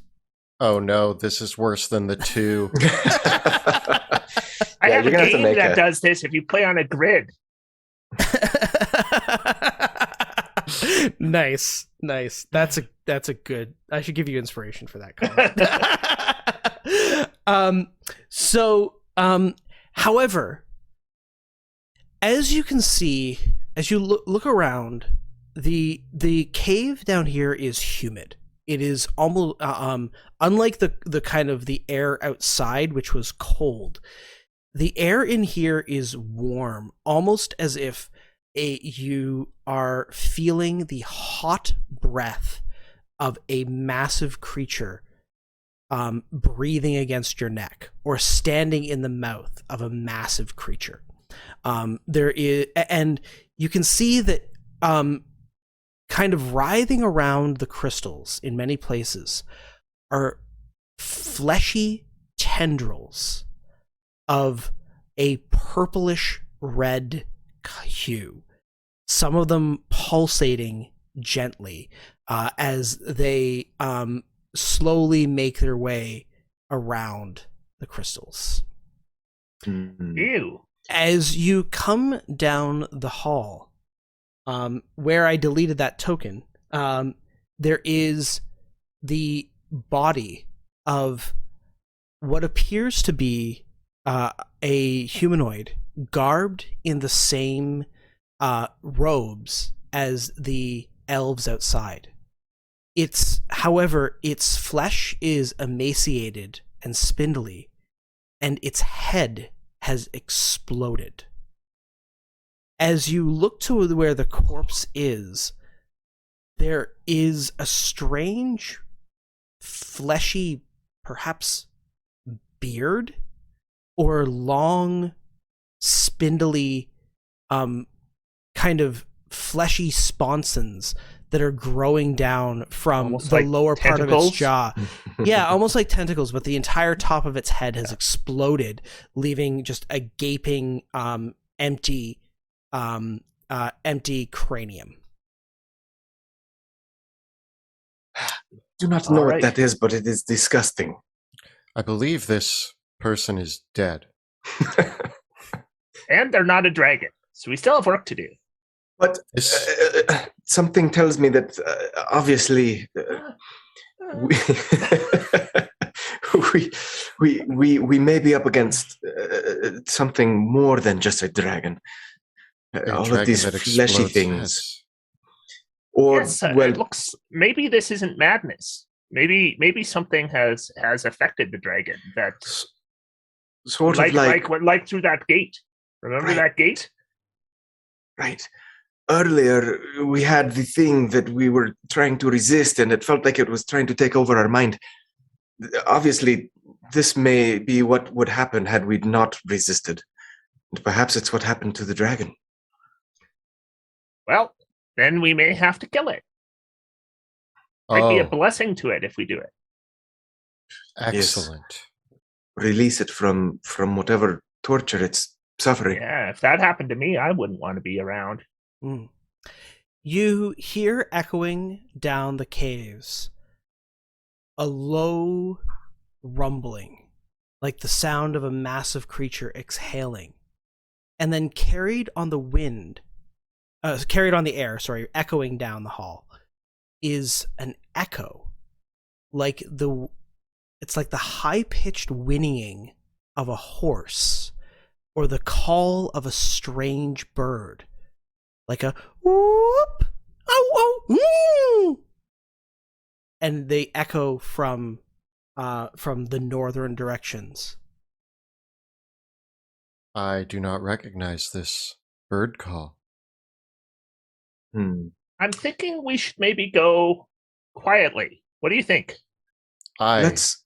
am excellent at being quiet, and I All right. clonk up the stairs. Well, I am not. I think I can help. And I will cast a spell. Conjure woodland beings. I summon 2 dryads. The first thing the dryads do is they each will cast Goodberry 3 times. Okay. And then I hand 20 good berries to each of my party members. Okay. And then one of them is going to cast Pass Without Trace. All right. Which way would you like to proceed? Well, you want to go up or down? Let's follow the sound. It was to the north, right? It almost looks like it might be a circular thing anyway, right? Like this might be a circle.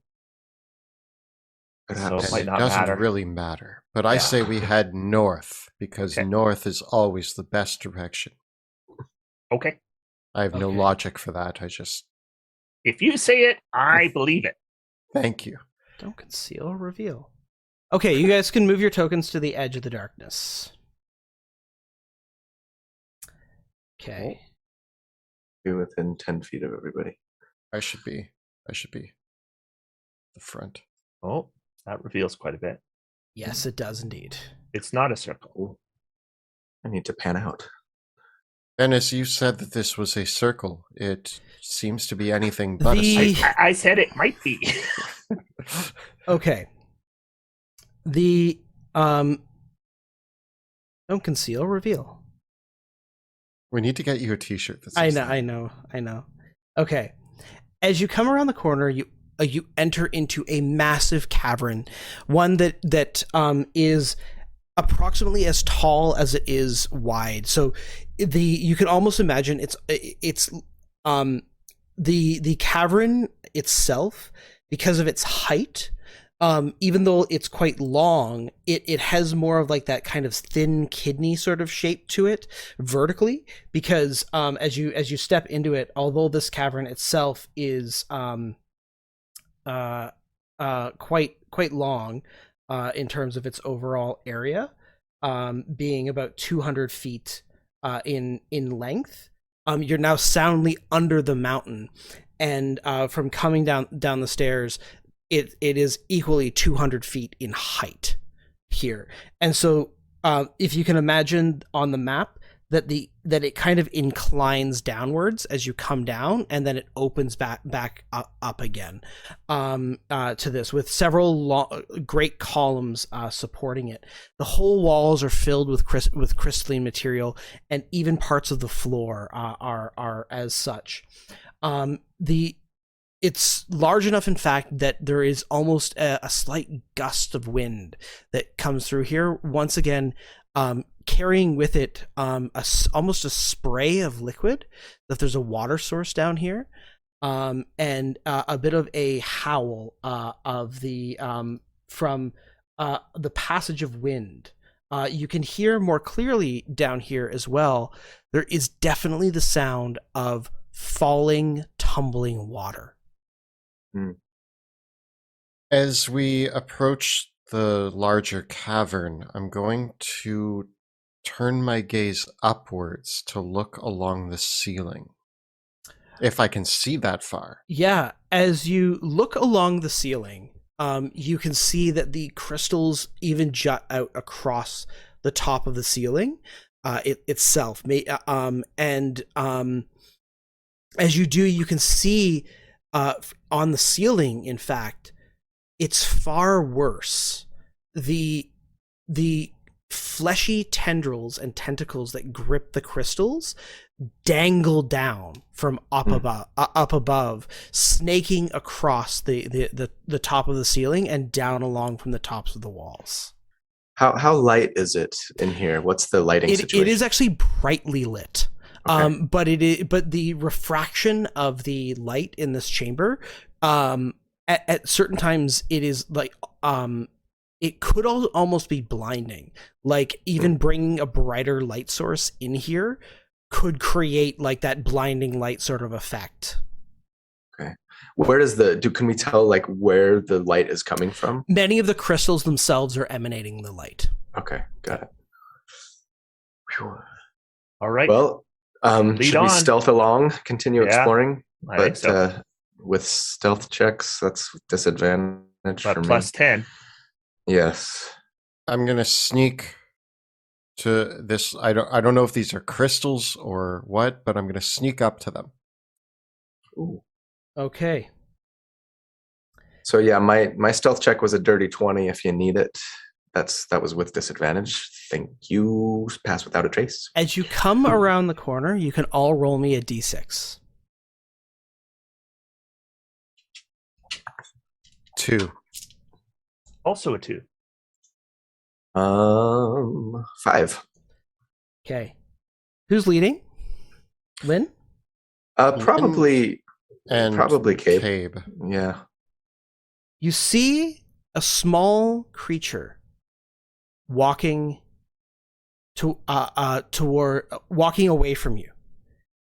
And it stops as you come around the corner. We are sneaking. It is a this creature is only larger than that of a human head, but it is a fleshy brain which has grown 4 claw-like legs. As you get close,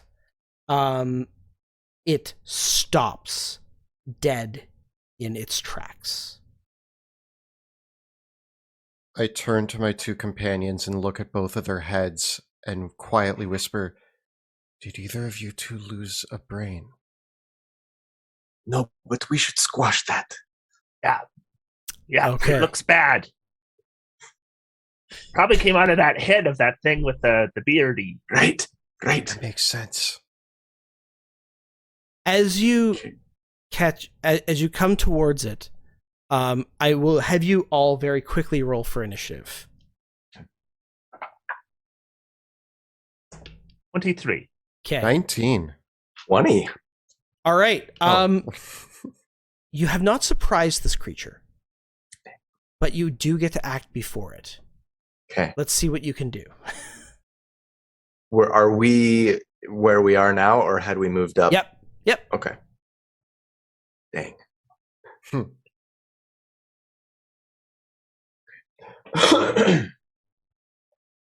Is it which of us is first? Sorry. I believe Dennis, you are first, followed by Cabe, followed by Okay. Lynn. No, I think Lynn rolled yeah, I had 20 and I 20. rolled a 19. Oh, I'm sorry. I got those mixed up. My apologies. All right. Okay. Well, then I am going to move closer. Look. And Don't get your brain eaten. yeah, I don't want to get my brain eaten, that's for sure. I will move into the front as I do not have in a fact, brain yeah, to you've eat. convinced me. I'm going to hang out back. Instead, I am going to just shoot my light crossbow. Okay. Oh, I guess I could have just rolled that. 16 to hit for 11 damage. Is this a magical crossbow? It is not. Okay. The crossbow lands in the side of the brain with a low thud, but as if protected by some sort of psychic energy that gives it resistance to bludgeoning, piercing, and slashing damage from non-magical attacks. Lynn, what will you do? Oh, I'm not done. Oh, you're not done. I've got 2 dryads with me. Oh, yeah, that's right. The one that is not concentrating on Pass Without Trace is going to cast Entangle. Very good. DC 14. I believe it's a strength save. And I'm betting it doesn't have a great strength. We'll see. Well, I get a negative. I get a negative. I've rolled a 1, and which is negative 1. It is 0. restrained and it cannot move. Okay. Nice. Very good. Very good. Anything else? No, now I'm done. Okay. Cabe. Okay. Or Lynn. I think it's me. That's okay. Yeah, my apologies. You said it's restrained. It is restrained. Okay, then in that case, Lynn is going to hold on. Let me check the range. Oh, okay. I'm fine where I'm at. Am I 60 feet away? 5, 10, 15, 20, 25, 30, 35, 40, 45. Yep. She's just going to look at it and cast create bonfire underneath Nice. where this brain is, this tentacled brain is at, and it needs to make a dexterity saving throw with disadvantage. I get a 4 plus. Yeah, I get a 6. Okay. So yeah, it was a DC of 18, so it takes 16 fire damage. That destroys it. Nice. Cabe, what will you do? It's dead. It is dead. More? I will walk casually. Stealthily and casually. Casually. Yeah, I will you move still have forward. pass without trace.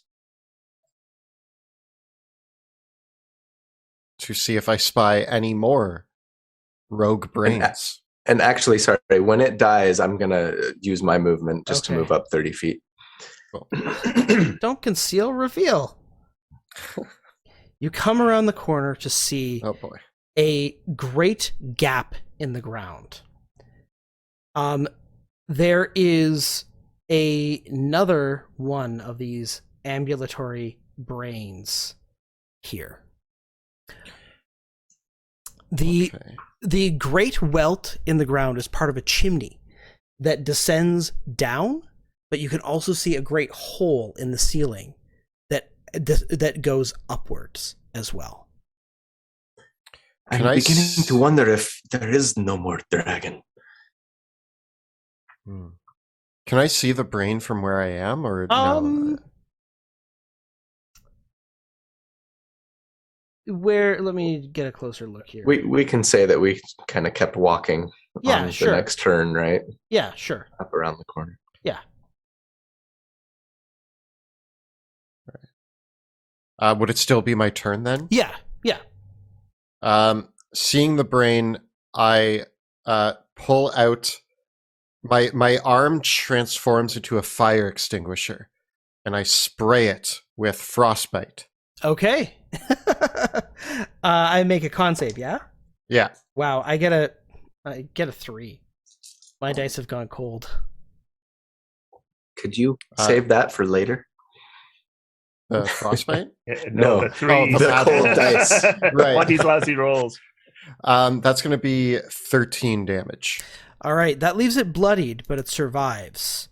It is its turn. Wait, I still have my Steel Defender. Your doggo. Yep. Okay. My dog, seeing the cold snack, runs forward and is going to rend.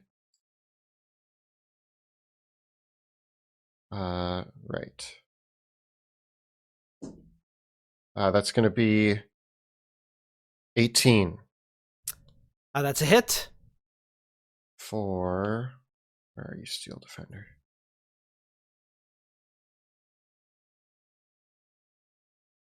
Sorry. There it is.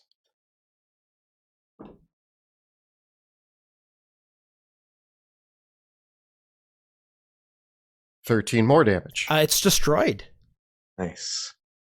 The dog, oddly being a robot dog, snacks on the. As you came around the corner, it was poised as if it was going to emit some sort of very loud, high-pitched noise to alert who else might be in this area. But you have managed to slay them both before they could do so. You stand before a pulsing chimney of writhing flesh. It is roughly 30 feet in diameter in both the floor and the ceiling, and descends impossibly upward and downward. Mm. By your best guess, the upward channel should be breaking back out through the mountainside, but it does not. There's no light coming through. No. Well, there is light. It's a horrid purple, Not red, daylight. magenta light glowing. Okay. Yeah. I am What in concerned. the world is this place? It is like something is eating its way into this mountain from another dimension. I am going to quickly imbue a stone with my magical tinkering. I'm going to put some wires on a stone and everything, and now it's glowing. And I'm going to toss it into the chimney to see what happens. Okay. Down below? I toss it. I assume gravity will work, but if it doesn't work, then cool. But yeah. You toss it and you see it fall. And then a moment passes and you see the light of it fade down. And as it does so, you see a light coming from the chimney up above, and the stone falls down back in front of you. And again, and again, and again, and again. And it just keeps coming back, falling, Well, falling, I think, and falling. I think we know and where falling. it goes now. What is its purpose? It I just don't know, but if the dragon was in there, you would think the rock would have fallen on it by now. yes. So maybe we need to go check the other way. Yes, I wonder what those little brain things were here as sentinels for. Perhaps we ought to explore another part of the cavern. Yeah, let's keep looking. There's lots we haven't seen yet. Let's sneak Yeah. down. Let's go down to the south, yeah? Yep. Okay. I love that there's a little velociraptor hanging out by the entrance, by the Yeah, way. it's Oh, just it's- He came I with just us. figured I would copy a token over for when we'll inevitably need them. All right.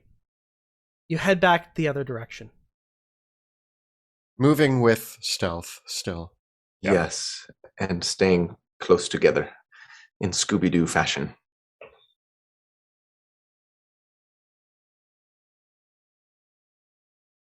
Heading to the south. It descends slightly before ending in several steps that lead down into another one of the hot spring pools. But as you get close, you can smell the smell of the water down here. It's like sulfur, rotten eggs, and brine. Like the horrible smell of a pickle jar. There are Sure, tendrils, delicious. more of the limbs of flesh reach out from the water. And something is unsettling about the surface of this water itself. I don't want to go in the water. I do not want you to go in the water either. I had no intention of going myself, though I could use a bath.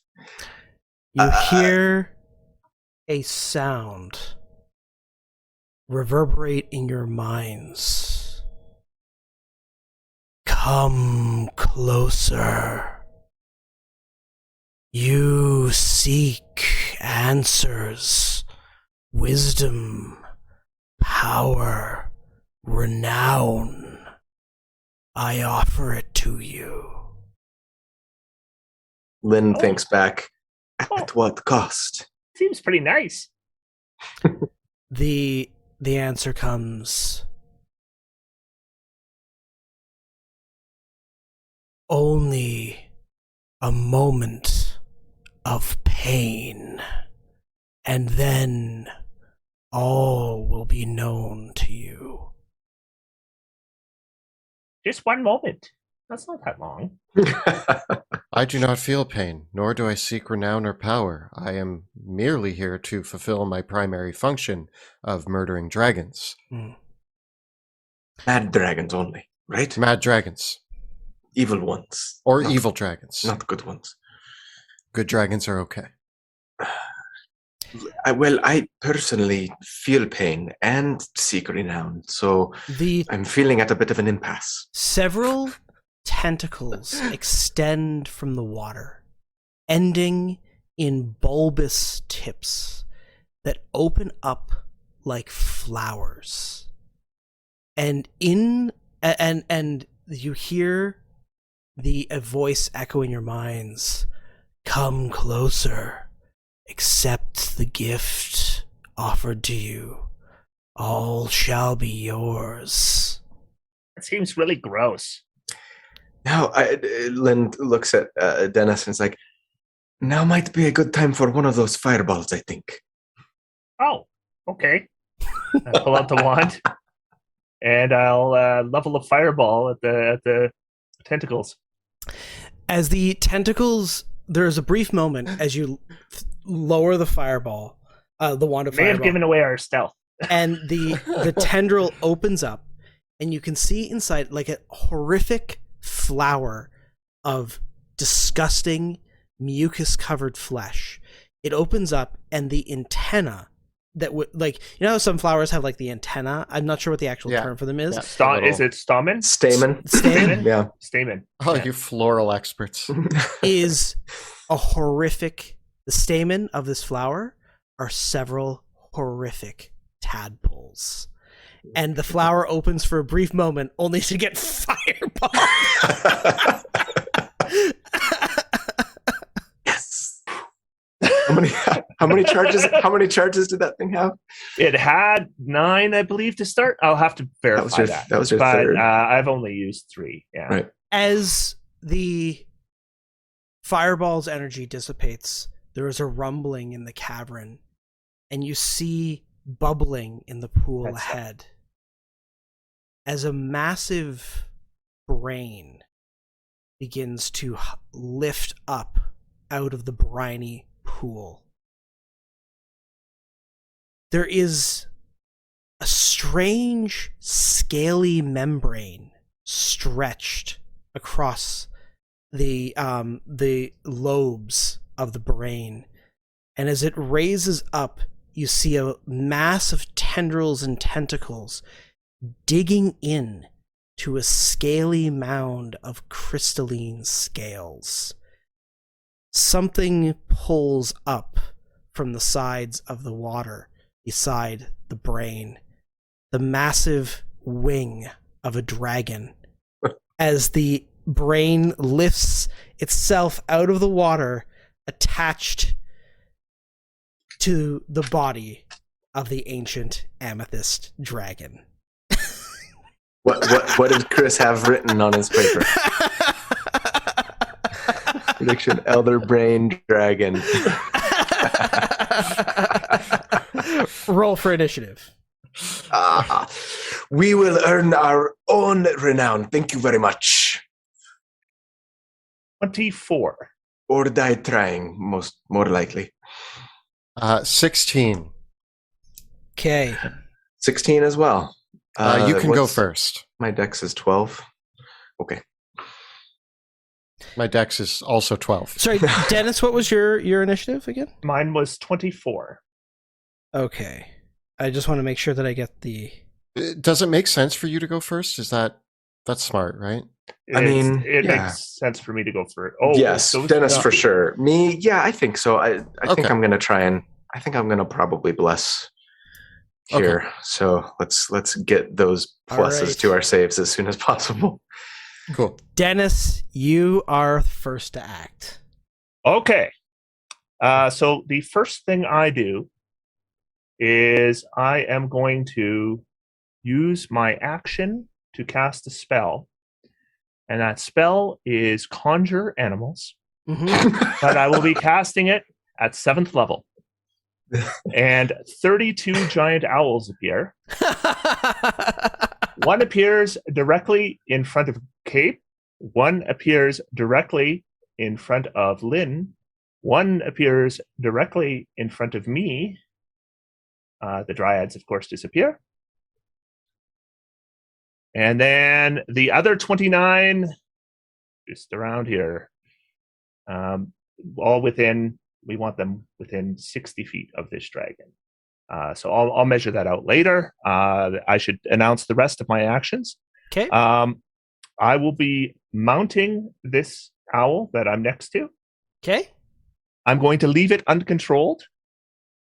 I will use my bonus action And right here, a bear totem spirit appears, and everything within 30 feet of that, which will be all the PCs and all the owls, gain 17 temporary hit points.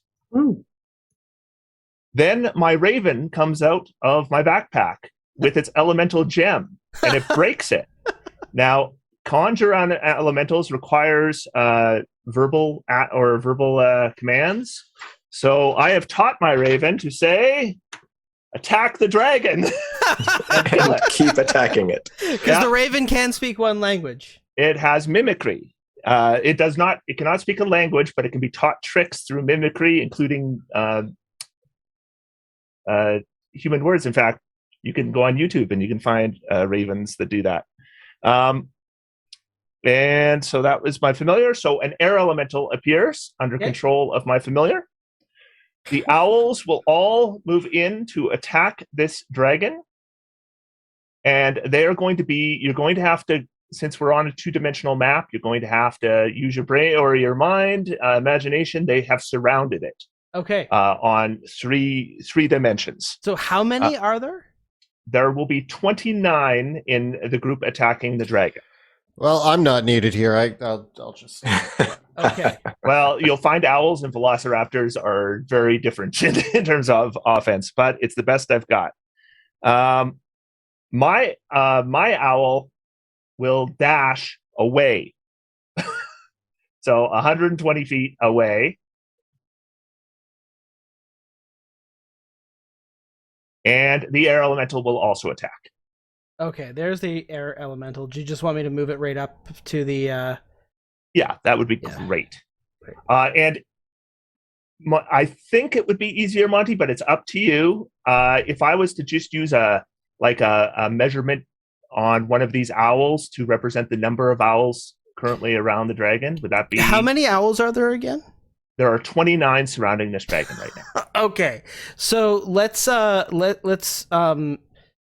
just say for the sake of tracking these here, that each that they are all around it, but that let's just put down if you could put down like a total of 8 owls. Sure. And we'll say that each represents 3. Sure. Yeah. 1, 2, 3, 4, 5, 6, 7, 8. What I'll do is I'll put dots on them. Yeah. To represent the number that it covers. And these owls have more hit points than it says here, including before even the. Okay. They have. Because of your shepherd druid. That's right. They have 25 base hit points plus another 17 temporary hit points. Okay. So 29 42. attacks.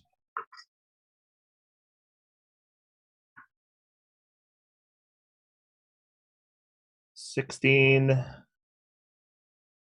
24, 29.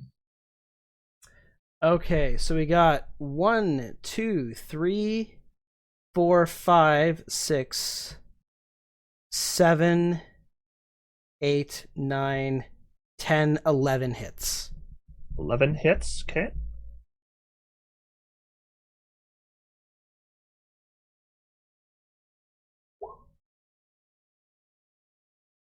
Solid. That much damage. It's all magical, so 83. Awesome. And then the air elemental strikes it twice.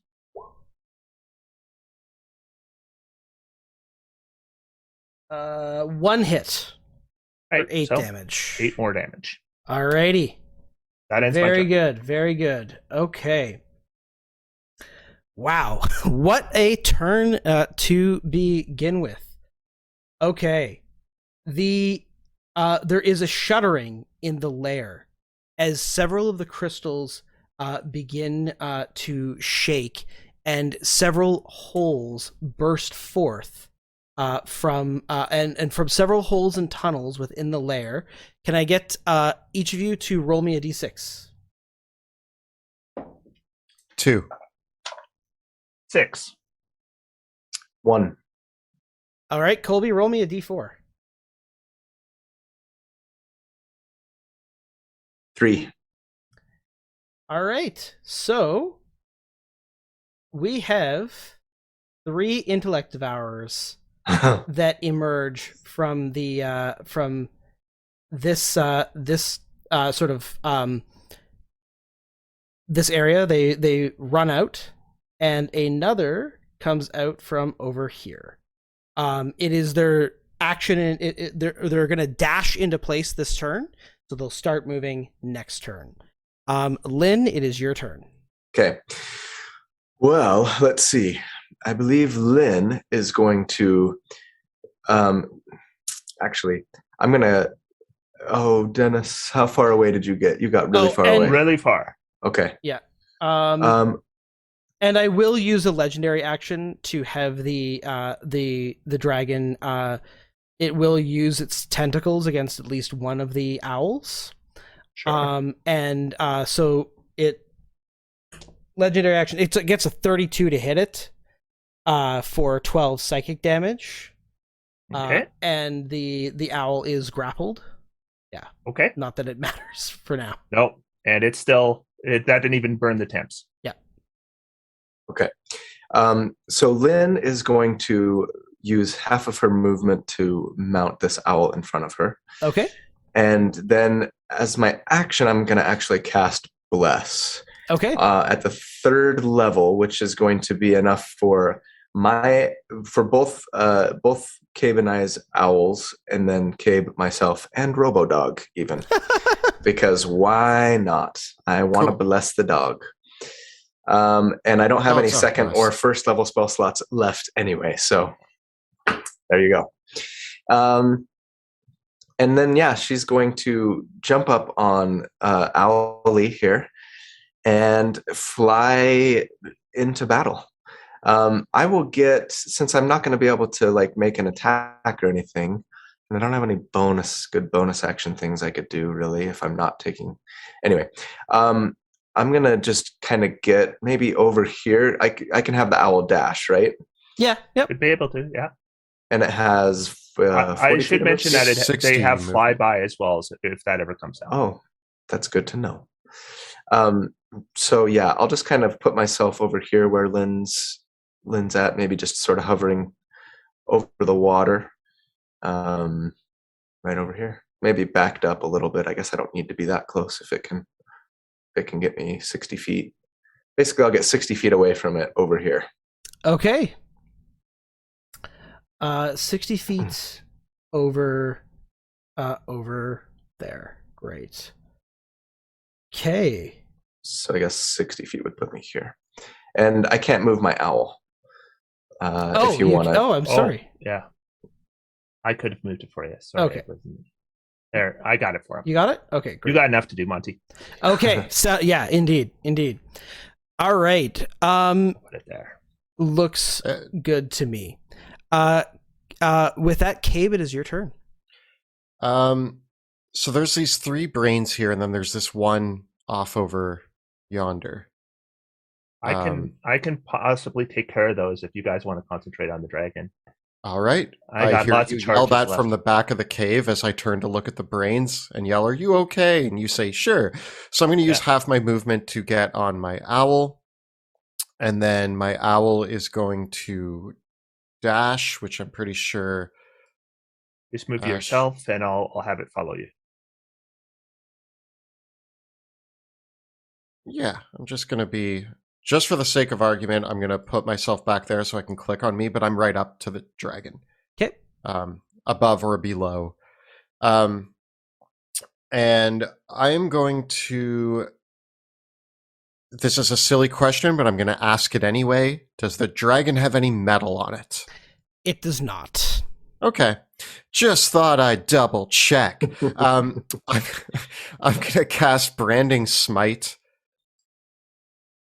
on my, so I hold up my my Morning Star, which starts glowing with fiery energy, and I am going to attack the dragon with my Morning Star. Go for it. And that's going to be with a bless. That's going to be 29 to hit. That is a hit. All right, and I'm going to also use a arcane jolt. So that is going to be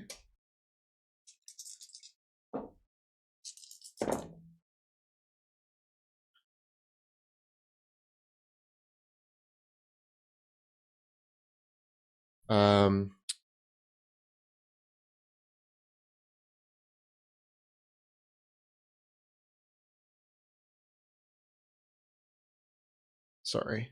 Yeah, no worries. That's going to be 30 damage, Okay. Solid. and Yep. I'm going to attack it again.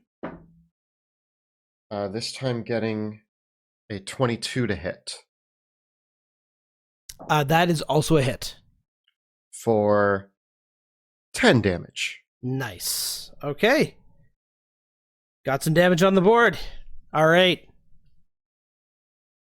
Anything else? My Robo Dog is going to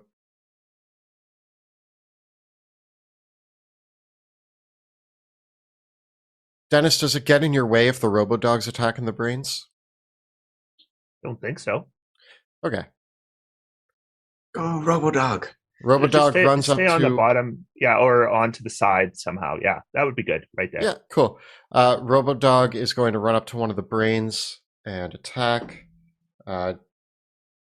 Only getting a. Don't forget to add the D4. Oh yes, Robo Dog's blessed too. That's very helpful. Getting a 12 to hit. That is not a hit. Oh, darn. Sorry. Robo Dog is not the most potent battle dog. But that is my turn. Okay. Great. The Elder Brain Dragon is going to unleash its tadpole breath. Tadpole Gross. breath. Yeah, That is the most tadpole disgusting brine breath I've ever heard It of in my life. exhales It's brine nasty. in a 120-foot line that is 15 feet wide, and it's going to send it directly towards Lynn. So it's going to hit course. the owls in that area, and all of you must make a Constitution saving throw. So we'll say Okay. we got the owls that are there, and we'll have you roll for your owl as well. And you'll have to decide how many. The owls are like surrounding it 360 degrees. How many would be in so that area? what I'm gonna do is I'm gonna roll 2d6, I'm gonna roll 1d6 and say that's how many are caught by it. Okay. Does a breath attack trigger Sentinel? No, it would Oh. not. Chris, would you roll a save for my owl, adding 5 plus a D4? I don't know what their saving throw is. And then, good. what did you? It was a con save, Monty. Yeah, con save. Actually, logically speaking, you know what, 24. Chris? I'm gonna say it's gonna be 4 are gonna be in there because logically, I think with the 15. So what do you got for the owl? For your owl? 24 for the one Wow. that Colby's on. Okay. And I was a 23. Okay. And Myself. I'll just roll con saves right off. Sure. 1, 2, 3, 4. I'm imagining that if it was directly at Colby, these must be owls that are close to Colby. Well, Colby's like far away from them. If you see where he Okay. is actually positioned. But it's Yes, Yeah, he is. Okay. yeah. So so it's a line in my direction, 15 Yeah. feet wide, right? So all those owls that are there are gonna fail their saves. Okay. But your owl does succeed, Colby. The ones that Sweet. fail are gonna take 60 points of psychic damage. And Okay, the ones so that will destroy those 4. and the other does succeed, and those that succeed their saves still take 30 points of psychic damage. Okay, so those ones are still okay. And I Let's take just mark 30 those. as well, I'm assuming, yeah. Correct. And if you or the owl survived, you are infested with tadpoles, Even if we made our save? even on a successful save. That's Okay. why Elder Brain Dragons are Infested so with nasty. tadpoles sounds like a bad time. That sounds like a terrible time. I don't want to be infested with anything, And let alone elder brain tadpoles. Yeah, elderbrain tadpoles and brine just all over you. It's So day. what does that mean exactly, or is that something that I get to find out at a later time? Well infested, you will take 3d10 psychic damage at the start of each of your turns. And you can repeat the save to end the effect. Okay, so I have you must save 3 times to end the effect. So you automatically take it for several turns. So I have 1 save so far. Is that right? No, you have to once you're infested, you have to make 3 saves. Yeah. 3d10. Wow. Okay. This doesn't count as a disease, does it? It does not. I'm trying. Okay. And I do need a concentration check for Bless. Yes. DC 15. How much damage did I take? You took 30, so it would be DC 15. Woo. Okay, so that is a 33. Okay, you're good. I crit. I crit on my save. Yeah, and I forgot my legendary action last turn, so I'm just going to do it now. I'm going to make a tentacle attack against you, Cabe, because I have a 15-foot reach.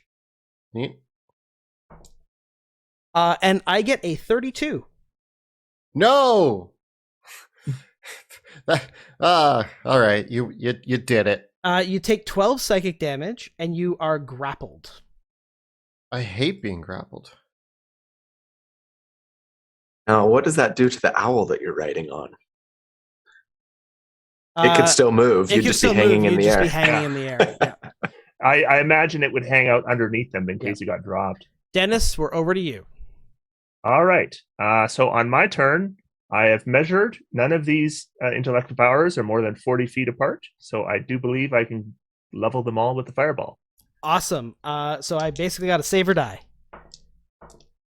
2 of them get a 19 and a 20. All right. Well, good fireball roll. Oh, nice. Look at that damage. Woo.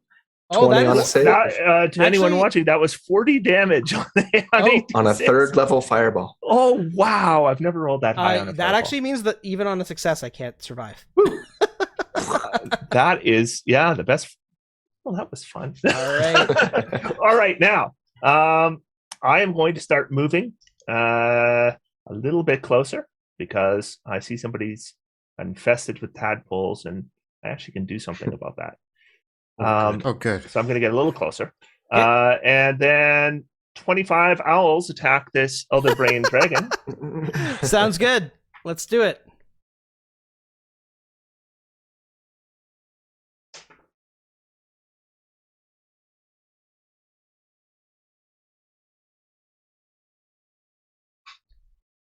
Ooh. The second wave got no hits there. There's 4. Only 6 hits. Yeah, the owls are not as good as the velociraptors. That's still 54 damage, though. Not bad. Not bad. I'll take that. And 2 slams from an air elemental. They'll both miss, I'm sure. Yeah. All right, the Lair action. Can I have each of you roll me a d6? 5.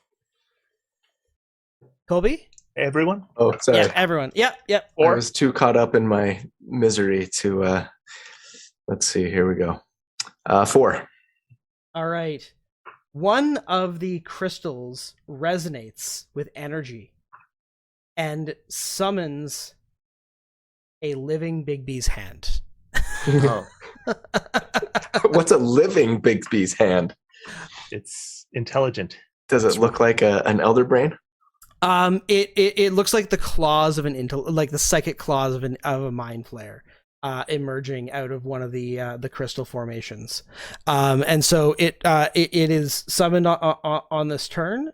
So I'm gonna have it. It appears from the crystal. Who is this over here? Is that?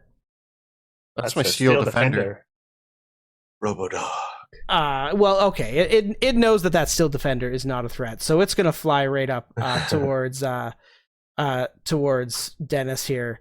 Okay.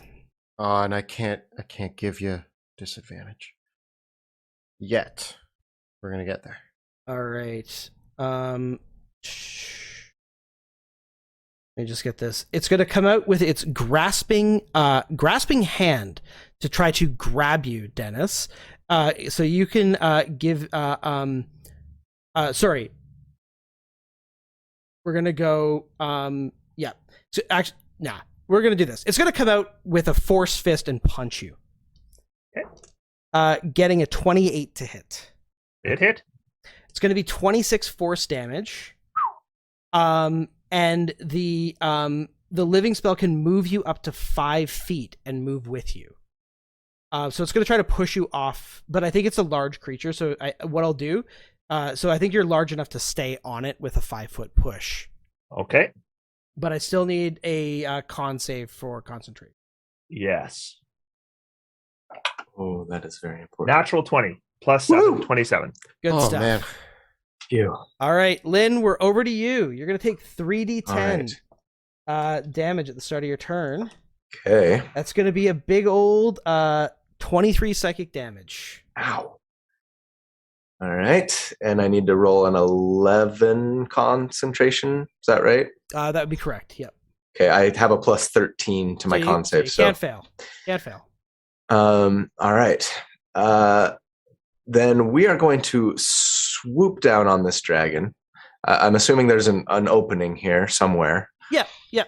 In a 360 degree, right? In a sphere.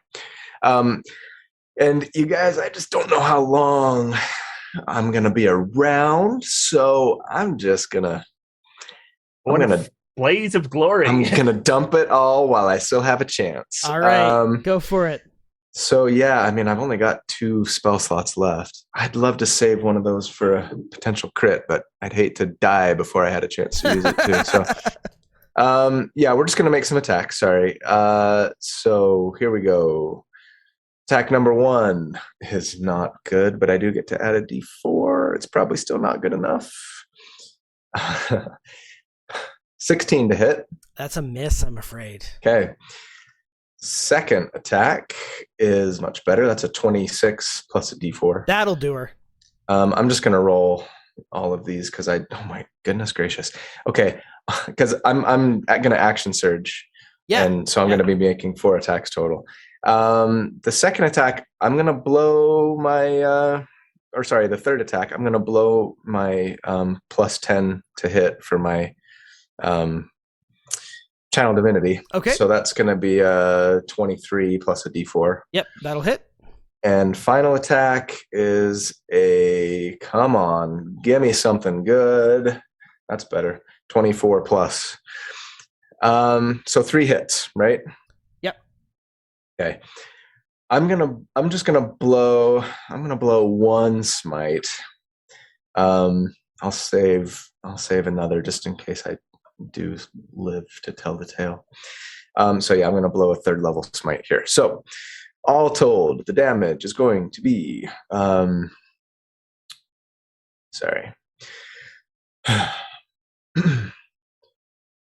That plus that 7 plus that is 40 plus 4d8. So nice. That's 60 damage. Whoa! As she just comes in on the back of this giant owl. That leaves me bloodied. Glory to Gorm! Now, question. Because the giant owl has flyby, can I fly away without provoking an opportunity attack? Or is it just the owl that wouldn't provoke the opportunity attack, but I still might? I feel like we did have a debate about this on our channel once. If you only provoke an opportunity attack if you use your movement. Yeah. So the owl could fly you out. Okay. So I'm going to you know what? I'm going to fly back to where I was in hopes that since he already made a big gap in that direction. We should make sure that your owl's we should make sure your owl's still alive. Good point. Your owl does take 16 psychic damage. It does. Okay. So now maybe we need to retcon this because would that have happened at the beginning of my turn and I fall into the water? Technically, yes. Do you have any way of getting? Oh, okay. Allow you to. Because I forgot. I'm going to allow you to move up and make the attack with its dying breath. Gets me just close enough. Yeah. Okay. So then here's a question. Could I try to make some sort of like dexterity saving throw acrobatics check to either land on one of the other owls in the vicinity or on the back of the dragon itself as I'm making these attacks? Like jump off of my owl as it's dying, you know what I mean, and land on the back of the dragon. Okay. And start wailing on it. I will say that if you want to try that, if you want to try to land on the dragon, if you fail the check, you will fall into the water, and I will get to make an attack of opportunity against you. Okay. If you want to go for the owl and you fail, you'll just fall in the water. Okay. I'll try and jump on the back of another owl. Okay, give me an acrobatics check. All right. I do have proficiency. Wow, smart me. That's a 19. Yeah, you land as your owl is consumed. And fortunately for you guys, you have to be a humanoid to turn into a mind flayer when you die from this. That is fortunate. So yeah. But that's all good. Yeah. So you land on another owl. New owl. Who this? Alrighty. Were there owls that had their saves before, that passed saves before? No, they were all destroyed. So there's no owls getting devoured. Okay, great. Cabe, following that, I'm going to use my legendary action, Shatter Concentration on you. And you're going to take 3d12 psychic damage because you're being grappled. Oh, good. Yeah. Sweet. So you're going to take a big ol' 19 psychic damage. And if you're concentrating on anything, that's over. I'm not. Automatically. Yeah. Oof. Yeah. Wait, can you do that every turn? I can. That's a legendary action. Cool. Love it. It is your turn, though, Cabe. Luckily, you're grappled by the tentacle. Yes, luckily I'm grappled by the tentacle. Lynn, how you feeling? I'm feeling about 2/3 health. Okay, well, I feel like given the situation, given my role in this party, keeping you alive is more valuable than keeping myself alive. I'm going to cast Warding Bond. Luckily, I gave you a ring earlier before this mission. Yes, you did. Wearing. I remember it well. Yes, it was a gift, and so I'm going to cast Warding Bond on Lynn, which gives you +1 to your AC and to all of your saving throws, and you are now resistant to all damage. And I take same. I think it's going to be worth it because if we have this thing bloodied, yeah, your ability to dish out attacks is valuable. So we're going to do that, and then I'm going to attack this thing. Well, it's not a restraining tentacle, though, so you don't have disadvantage. Good, just grappled. Yeah, that's great. Well, cool. That was a natural 1. So I'm going to attempt a second attack on it. Don't forget to add your D4. Right. I mean, with a natural 1, it wouldn't matter, but that's going to be 24 to hit. That will hit. I'm going to use another one of my whatchamacallits, Arcane Jolts. Okay. And that's going to be 20 damage. Nice. We're getting there. Nice. Yeah. And I guess my Steel Defender is going to move next to Dennis to protect him. I think Dennis is in the air, though, unfortunately. Oh. Yeah. It moves around. Wait, so, okay, if that's the case, is the hand also in the air? The hand flies, yeah. Can I attack it? How high is Dennis up? How high can he jump? How high is Dennis? I assume like 10 feet. Okay, so Give me an athletics check for the dog. The dog makes a jump. It's a frisbee catch. It's one of those frisbee catching robo dogs, so it can really. Yeah. He was programmed specifically for catching frisbees And killing evil dragons. That's going to be. Was it a or acrobatics, which is dexterity? So, that's going to be 18. Sure, you leap into the air, make an attack with advantage. Yeah. Snap. Catch that frisbee. Oh, I crit. Mage hand. Wow. Nice. Good job, RoboDog. So RoboDog is going to do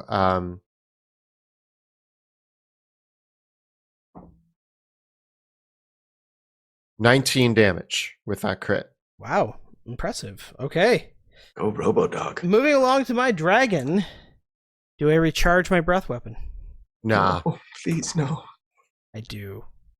Oh, come on. I hate that. Usually I love it, but I'm sad. Okay. I am going to shoot my Tide Pull Brine Breath. Let me just check here.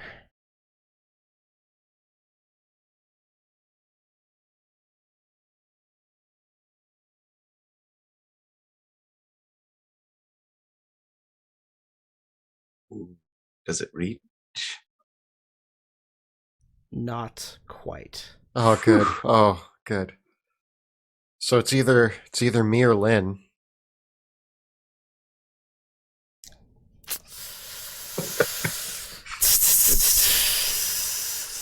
Let's I see. just hit you in the face with a morning star. Or do I take all those opportunity attacks in the effort to try to take out the caster? All right, so I should interrupt here. I was going to wait till my turn to mention this, but I have made a mistake that I should correct. That I did math wrong. I summoned 32 owls. I should have only summoned 24 owls. So Okay. there are At the 8 seventh owls level, it's that just are 24. not here. Okay. So my apologies. But anyways, I will remove them from the map. So if that That's no affects problem. your decision, then... So I've killed 4. So there are currently 17 non-mounted owls. No, that's not right. 17 owls altogether on the map. So there should have been 24 originally. Yeah? Yeah, that's right. And so And 5 21 moved in. 5 have died. So I thought 4 had died. I thought one got but one got remounted. Yeah. So 21. So I have 17. 8. Yeah. Right? Yeah, 17 in there. Yeah. Okay. That yeah, so you know what? I'm going to fire the breath towards Lynn. Give me a con save. Of course you are. Remember bless and remember your +1. Yep. Oh my gosh. And my I'll roll rolls. another d6. Okay. I'm going to say it hits 3 owls along the Okay. way, in addition to the one that Lynn's riding. Okay. So my con save was an 18. That is a failed save. Son of a bee. And I don't You're going to take half have- damage. Yeah, but I don't. Your Actually- owl has also failed. Oh, man. Okay. I'm going to have to jump onto another one. All right. So Just that owl hopping. this time around, that is going to be 55 psychic damage, All right. So which is split 27? between so 27 each. And I take 27 as well. Yeah. Cool. All right. Cool. Okay. Concentration check. Now, one of the owls got a I 19. succeed. Does a 19 succeed? No. Okay, No, it's so a DC 20. It's a DC 22. all the owls hit have died. Okay. All right. So we're down to 14. 14 owls. Okay, maybe I'll survive the next turn. Okay. And the only thing that I couldn't do. Oh, I'm sorry. Yeah. What's it called? Resets on a short rest, doesn't it? Divine survival? Yeah.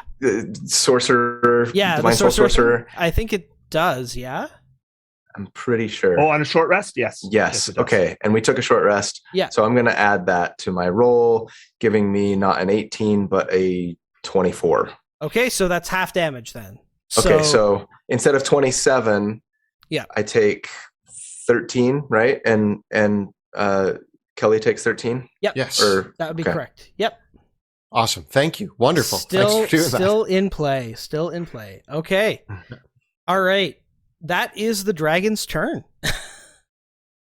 Cool. We got this. Okay. That could have been a lot worse. Yeah. All right. Dennis, you're up. All right. The owl disengages and moves. I should double check my range. Just give me 1 sec. I'll let you know if there was. I think the owls it might be like. No, it will. It has flyby. It doesn't need to disengage, so it will dash. So I will dash to there. I will cast a spell, and that spell is heal. And I will cast it on our paladin. Yay.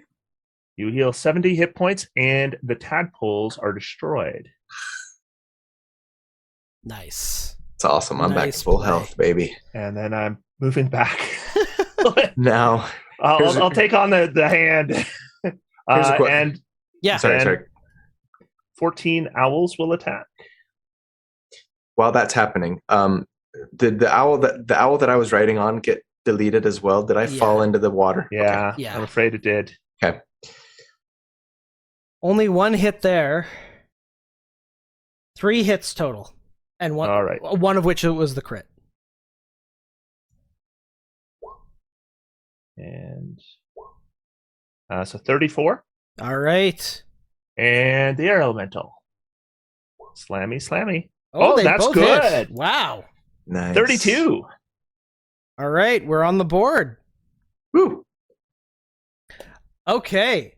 I'm going to use my legendary action to break Cabe's concentration, causing Cabe to lose the warding. Warding bond isn't concentration, though. It isn't. It isn't. Okay. No.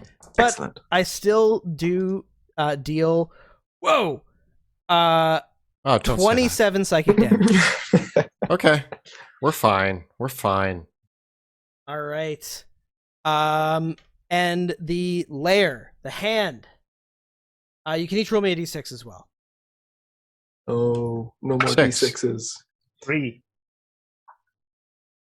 I get 2. I get a 22 to hit you, Dennis, with the hand. I cast a shield spell. Alrighty. Nice. Alrighty. Colby, you got a 2? I did. Alrighty. From a nearby crystal formation appears another hand. And it's gonna fly towards you. Okay. And this one is going to grab you. Because you are prone in the water. So it is. So I need a dexterity saving throw from you. Okay. I get that. Oh, that was good. 25 plus 1 plus a D4. Okay. Yeah. That's well, then the last thing that I'll try is use my last legendary action to try to grab you with the tentacle. Okay. I get a 23. That hits. No, I don't have. Okay, yeah, that hits. 12 damage, so you are grappled. Okay. Which is going to hold you prone in the water. Okay. 12 damage. All right. It is your turn, though. Okay, so here's the question. Can I make, I'm prone in the water. Can I make attacks against the dragon? You can totally attack. Just because you're grappled, your speed is 0, and therefore you can't stand up from prone. I just want to make sure that, there's something in range of me to hit and do damage to the dragon, right? Yeah, you are in range of the dragon. Conceivably, if you were here for a really long time, you'd drown. Sure. We'll assume that I would die of other causes before I drown. Probably before that, in this case. Yeah. All right. So let's see then. As a bonus action, I'm going to cast Giant's Might. Okay. Since I'm no longer flying on an owl. And I'm going to grow to large in size. This is going to give me advantage on strength checks and strength saving throws for future reference. Okay. And then I'm going to make some attacks against our little dragon friend here. All right. Let's see how These we are all do. with disadvantage, right? Yeah. I'm restrained. Yeah. You're prone. Because you fell, so you land prone. So I grabbed you, so your speed is 0, so you can't stand up from prone because you have no speed to stand up with. Okay, so in that case, the worst of the two is going to be that plus this. Come on, give me something good. Thank you. 21 to hit. That still hits. Okay, so that's going to be 4.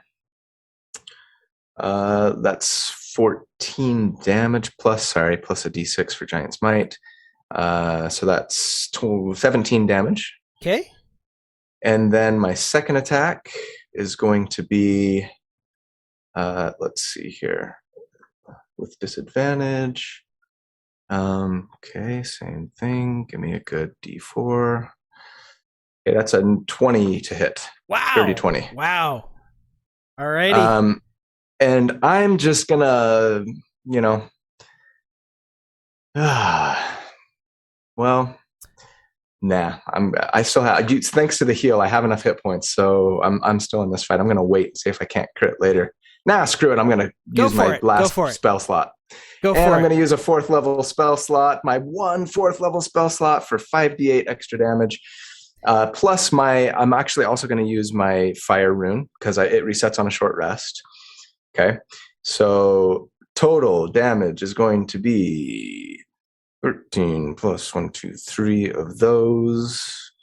So that's another 14, so that's 27 plus 5d8. Oops, not 6.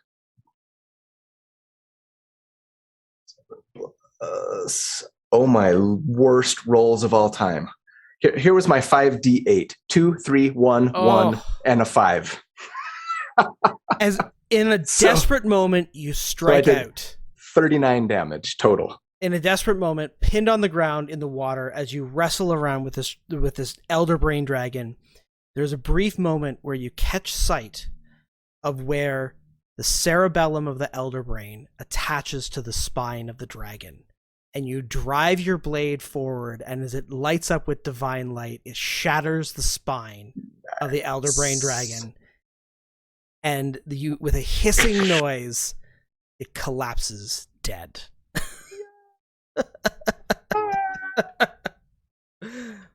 Oh, whew. And Lynn immediately then sinks down into the pool of water and drowns.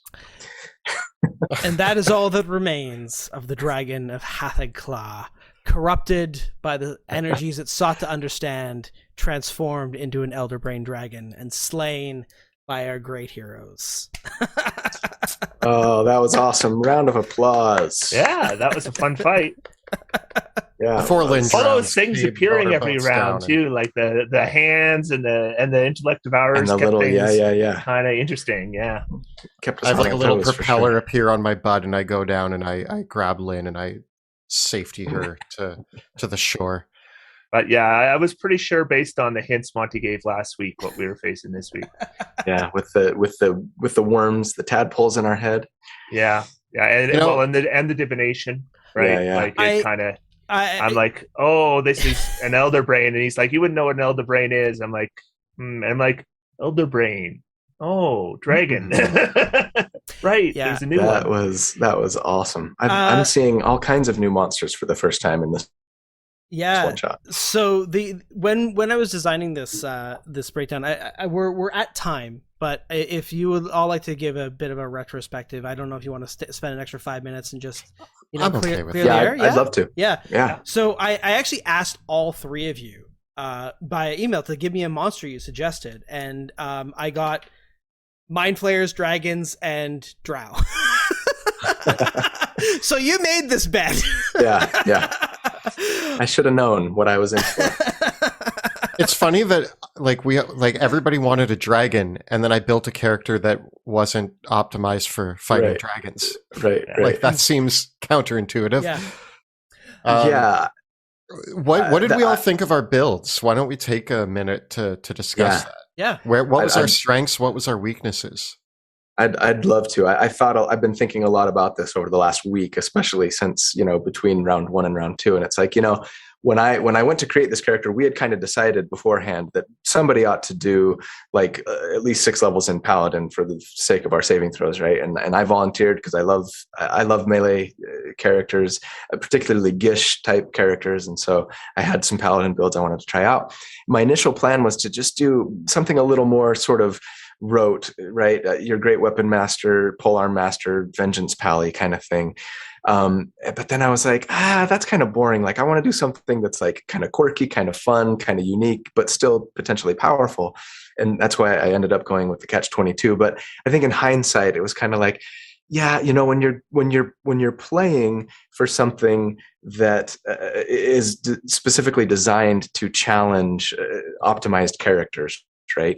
You probably should go with something that is like going to do 80 or 90 damage per round on average, as opposed to, even though it's cool and fun, the like, cast Cloud of Daggers behind you, knock you into it, force you to have to choose between taking Cloud of Daggers damage or Booming Blade damage when you move, blah, blah, blah, blah, blah, which was cool and fun, but yeah, definitely showed a weakness of when you're dependent on a certain damage type, right? Like a thunder damage, for example, or whatever, then it's a little exposed. And so it's like, yeah, probably would have been better off with a glaive and great weapon master and just run in and hack stuff to death, right? With a magic glaive.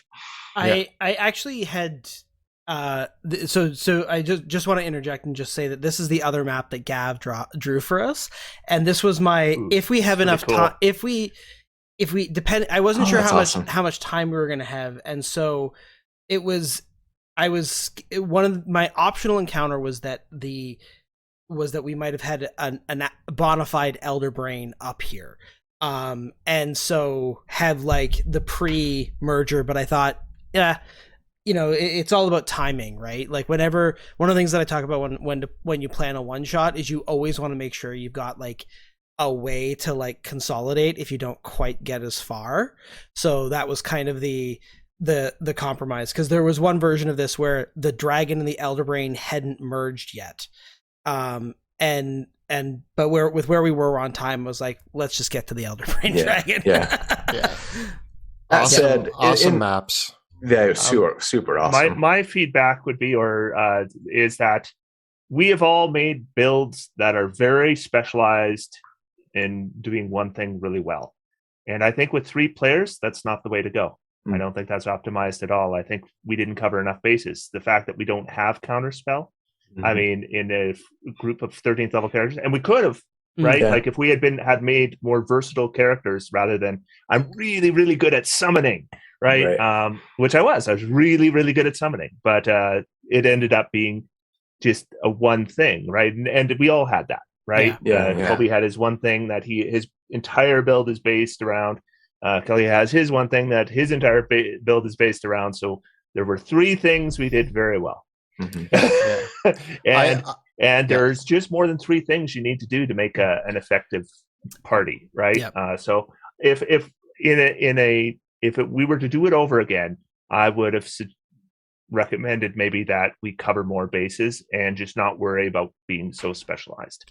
Kelly, I was just going to say, be both sort of well-rounded, but also for the damage that we do, make sure that it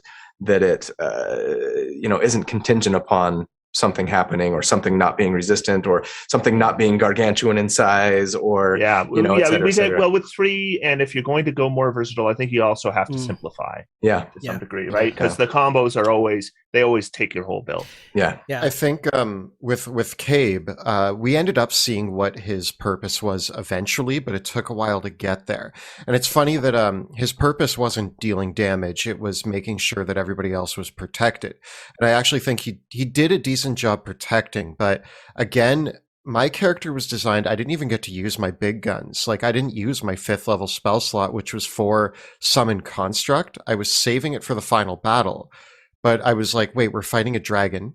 The dragon's in a pool of water. Like, it was just, there wasn't a good opportunity for me to form my wall, which is my construct, my steel defender, and me blocking lines in the battlefield and using vortex warp to pull enemies in front of me and then webbing them in place. However, I still got to play the defender character, but if I had another go at this, I think defense is not as cool as offense, and I think that if I had played a sharpshooter, crossbow expert, archer of some sort that was optimized to just nuke damage, we would have torn through combat encounters faster. It's fun to play the defensive support character that is optimized for defensive support, but I think when you have 3 characters and you're doing combat encounters, once again designed to challenge optimized characters, laying on hundreds and hundreds of points of damage per turn between the 3 of us is going to tear through combat encounters faster. Yeah. So do I love my build? Yeah, I think it's great. I think it's a really fun Artificer build. I would have brought something else to the table for this game if I had another chance to do it again. Yeah. Speaking of, we should totally do this again sometime, because that was so fun. It'd be a lot of fun. Yeah. I think for me, in just thinking of it, I think that we talked about, I'm not sure if we talked about this online, that like building encounters for well-optimized characters is a challenge, especially with a group of 3, because having run games for groups with 3-player characters a long time, your success metric really has to be in getting them to expend their resources and getting that pressure. And I knew at the point where you're like, I'm watching out for my resources, I'm watching out for my resource expenditure, that I was like, oh, this is the right, like we're hitting the right speed. Because with a party of 3, in my experience, a situation where one character gets taken out tends to be the death knell in a 3-person party. You're really, it's a 3-person party's kind of collapses as soon as one member goes down, unlike a 4-person party where you can usually have someone go unconscious and hobble along. Yeah, because with a 4-person party, one player can address the problem while the other 2 hold the line. But with a 3-person party, it's just not like you don't have enough leverage in that respect. So action economy. Yeah, so the dominoes fall really, really quickly. So for me as a DM, like I like the first combat definitely I think was one storm giant too many. But I needed that to figure out what the pace was, because I wasn't sure how much I didn't really look at your character sheets and do the DPR calculation and figure out like how much is this gonna, where is this going to land? And I was kind of going on, oh yeah, I mean, Veo, Paluto, and Sebastian from our Drakenheim campaign, they could handle this, but they're a very different party. And they also have, one of the things that I kind of realized between the 2 weeks was like, oh yeah, those are 13th level characters that have a staff of power, the equivalent of a holy avenger, and like much more powerful magic items, which is a big difference in the calculation. And also 3 players that like, this is the first time the 3 of you have all played together as this group configuration. I know Colby and Chris, you guys have played together before, but like there is something to be said from learning how each other's abilities work and knowing how to work together, which I think really makes a huge difference. Yeah, absolutely. I will say though that with that first combat encounter, it was great to see that 3 storm giants can definitely challenge our characters.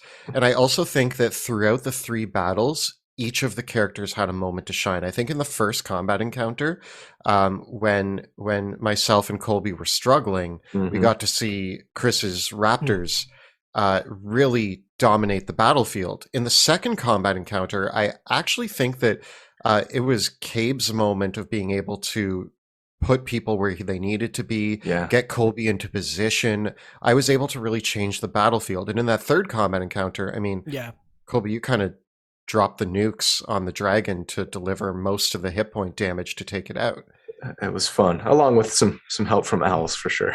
Well, we all did our jobs, but a few mistakes. We all made mistakes, but that's part of D&D. And before we close off the stream, I'd also just like to take a minute.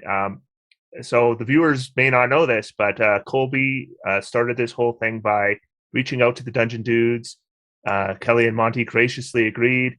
And then once he's got, let's face it, 300K plus subscriber channel involved, he could have gone to anybody. But he was just really kind and invited me, and and the Kelly and Monty too. The elephant in the room is they have 10 times the subscribers that I do or Colby does, but they have this is what you call giving a hand up. Yeah. So these three guys are seriously class acts. So thank you so much for. I am very lucky to be here, and I really appreciate it. I wanna thank you for saying that, but I also want to say that, like, first of all, thank you, Colby, for putting this together. Of course. And I want to say that I love both of your channels, and I respect you guys both so much. And I know that there's numbers difference, but besides the numbers, I respect your guys' opinions on D&D so much. I look up to you. I hope that we can continue to chat. I love sharing build ideas with you guys. I love getting feedback on them. I will endlessly look up to your opinions. And I love these collaborations and these chats, and you guys are so Canadian. It's making me cry. I love it. You're just so kind. We're sorry wonderful. we make you cry, Colby. No. Sorry.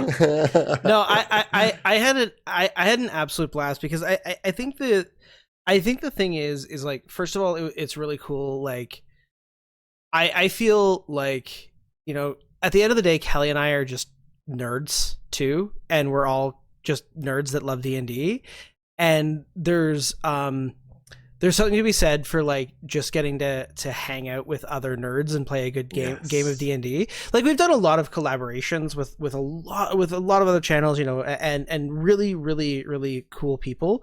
But I would say that, like, this sometimes when you do collaborations, it can feel like a performance, right? Streaming D&D is a little bit of a performance, and there's nothing wrong with that. It's so much fun.